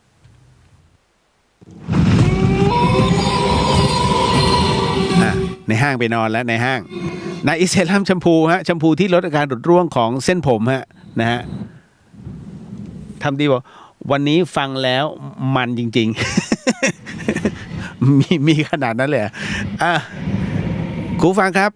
สิ่งที่คุณผู้ฟังกำลังจะได้ฟังเรื่องราวจากผมต่อไปนี้นั้นอย่าเชื่อนะฮะให้ฟังหูไว้หูแล้วก็ใช้วิจารณญาณทุกครั้งในการรับฟังเรื่องราวประเภทนี้ฮะข้อสำคัญเนี่ยอยากให้คุณผู้ฟังได้ฟังเป็นนิยายเพราะว่าสิ่งที่ผมกำลังจะเล่าต่อไปนี้ส่งมาโดยเฟรมฮะนะครับและคุณเฟรมนั้นเป็นคนที่เล่าเรื่องเกี่ยวกับเหตุมันเกิดที่ทางแยกเอาละและเรื่องราวตรงนี้ที่เฟรมให้ผมพูดถ่ายทอดนั้นเขาเล่าว่าน้องเขาบอกว่ามันเกิดขึ้นที่แยกไฟแดงแห่งหนึ่งในจังหวัดนครปฐมครับพี่เรียวฮะส่วนตัวผมนั้นเป็นคนที่ชอบไปเที่ยวกลางคืนนะฮะแล้วก็นัดรวมเพื่อนไปกินเหล้าตามประสาวัยรุ่นทั่วไปนะฮะอันนี้เหตุเกิดนานแล้วนะไม่ใช่เคอร์ฟิวนะฮะเดี๋ยวจะเข้าใจผิดนะฮะน้องก็บอกว่ามันมีอยู่คืนหนึ่งครับพี่เฟรมบอกว่าเป็นคืนที่ผมไม่มีวันลืมเลยต้องบอกเลยฮะคืนนั้นผมนัดเพื่อนอีก3คนนะฮะแล้วก็ผมรวมกันเป็น4คนไปเที่ยวผับดังในย่านนครปฐมนี่นะฮะพอได้เวลาเนี่ยพวกเพื่อนๆผมเขาก็เอารถมาจอดไว้ที่บ้านผมกันแล้วจากนั้นก็ใช้รถใหญ่ไปกันฮะวันนั้นต้องบอกตรงๆเฟรมบอกว่าผมไม่ค่อยสบายครับพี่ก็เลยขอให้เพื่อนผมขับให้แทนพอขับไปจนถึงผับเนี่ยก็เรียกว่ามันก็สนุกสนานกันตามปกตินี่แหละแต่เหตุเนี่ยมันมาเกิดขึ้นตอนขากลับครับพี่คือตอนนั้นเนี่ยผมก็เมาอยู่พอสมควรนะเพื่อนในกลุ่มที่ชื่อโจ้เนี่ยมันเมาน้อยที่สุดมันก็เลยขออาสาขับรถพากลับฮะพอถึงมาถึงตรงนี้ก็ขับมาจนถึงแยกไฟแดงฮะก็จอดรถนะฮะจอดรถไฟแดงตามปกตินะระหว่างที่จอดอยู่เนี่ยมันก็มีเด็กผู้ชายแต่งตัวเซอร์มาเคาะกระจกนะเพื่อที่จะขายพวงมาลัยครับพี่ผมสงสารน้องเขาก็เลยตัดสินใจซื้อมา3พวงพอไฟเขียวนะก็ขับกันไปต่อจนกระทั่งมาเจอไฟแดงอีกอันหนึ่งฮะอีกแยกหนึ่งพอรถจอดไฟแดงคราวนี้มีเสียงเคาะกระจกนะเคาะกระจกรถอีกครั้งหนึ่งครับพวกผมก็เลยหันไปมองแล้วสิ่งที่เห็นก็คือไอเด็กคนนั้นน่ะนะมาขายพวงมาลัยคนเดิมเลยฮะมายืนอยู่ข้างๆรถผมก็เริ่มใจเสียแล้วครับทุกคนเงียบกริบไม่มีใครพูดอะไรทั้งสิ้นพอไฟเขียวอีกนะโจ้มันก็เลยรีบเร่งเครื่องออกรถทันทีครับพี่ระหว่างทางเนี่ยผมก็ลองหันกลับไปดูแล้วสิ่งที่ผมเห็นก็คือมันทำให้ต้องตกใจสุดขีดครับพี่เดียวผมเห็นเด็กคนนั้นกำลังวิ่งตามรถมาอย่างไวฮะสายตาเหมือนโกรธแค้นดูน่ากลัวแต่ผมไม่ได้พูดอะไรออกมานะฮะเพราะว่ากลัวนะกลัวว่าพวกเพื่อนๆนั้นก็จะกลัวแล้วคราวนี้ฮะรถพวกผมมาเจอไฟแดงที่3เป็นไฟแดงสุดท้ายครับพี่รถก็ค่อยๆไปจอดตรงไฟแดงนั้นเพื่อนคนหนึ่งที่ชื่อปัดนะฮะขออภัยชื่อบัสนะฮะบัสก็พูดถึงเด็กคนที่ขายพวงมาลัยขึ้นมาว่าโอ้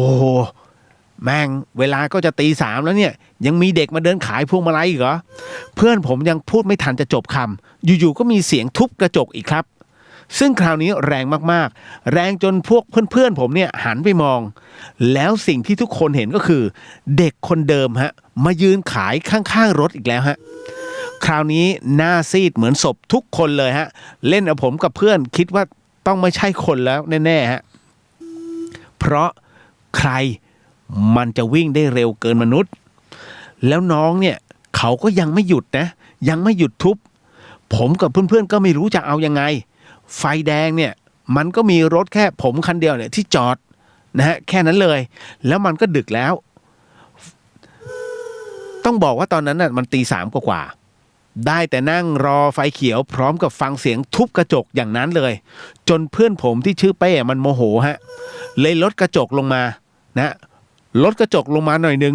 แล้วตะโกนไปว่ามึงจะมาหลอกกูทำไมกูไปทำอะไรให้มึงถึงต้องมาหลอกกูเท่านั้นแหละฮะ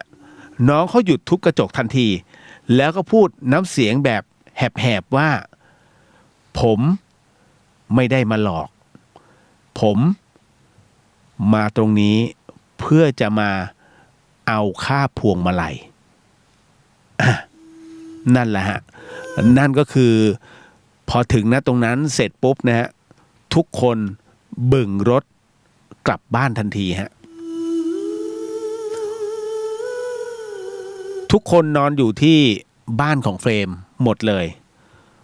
รุ่งเช้านะฮะตื่นขึ้นมาจึงพบว่าพวงมาลัยที่เอามานะฮะมัน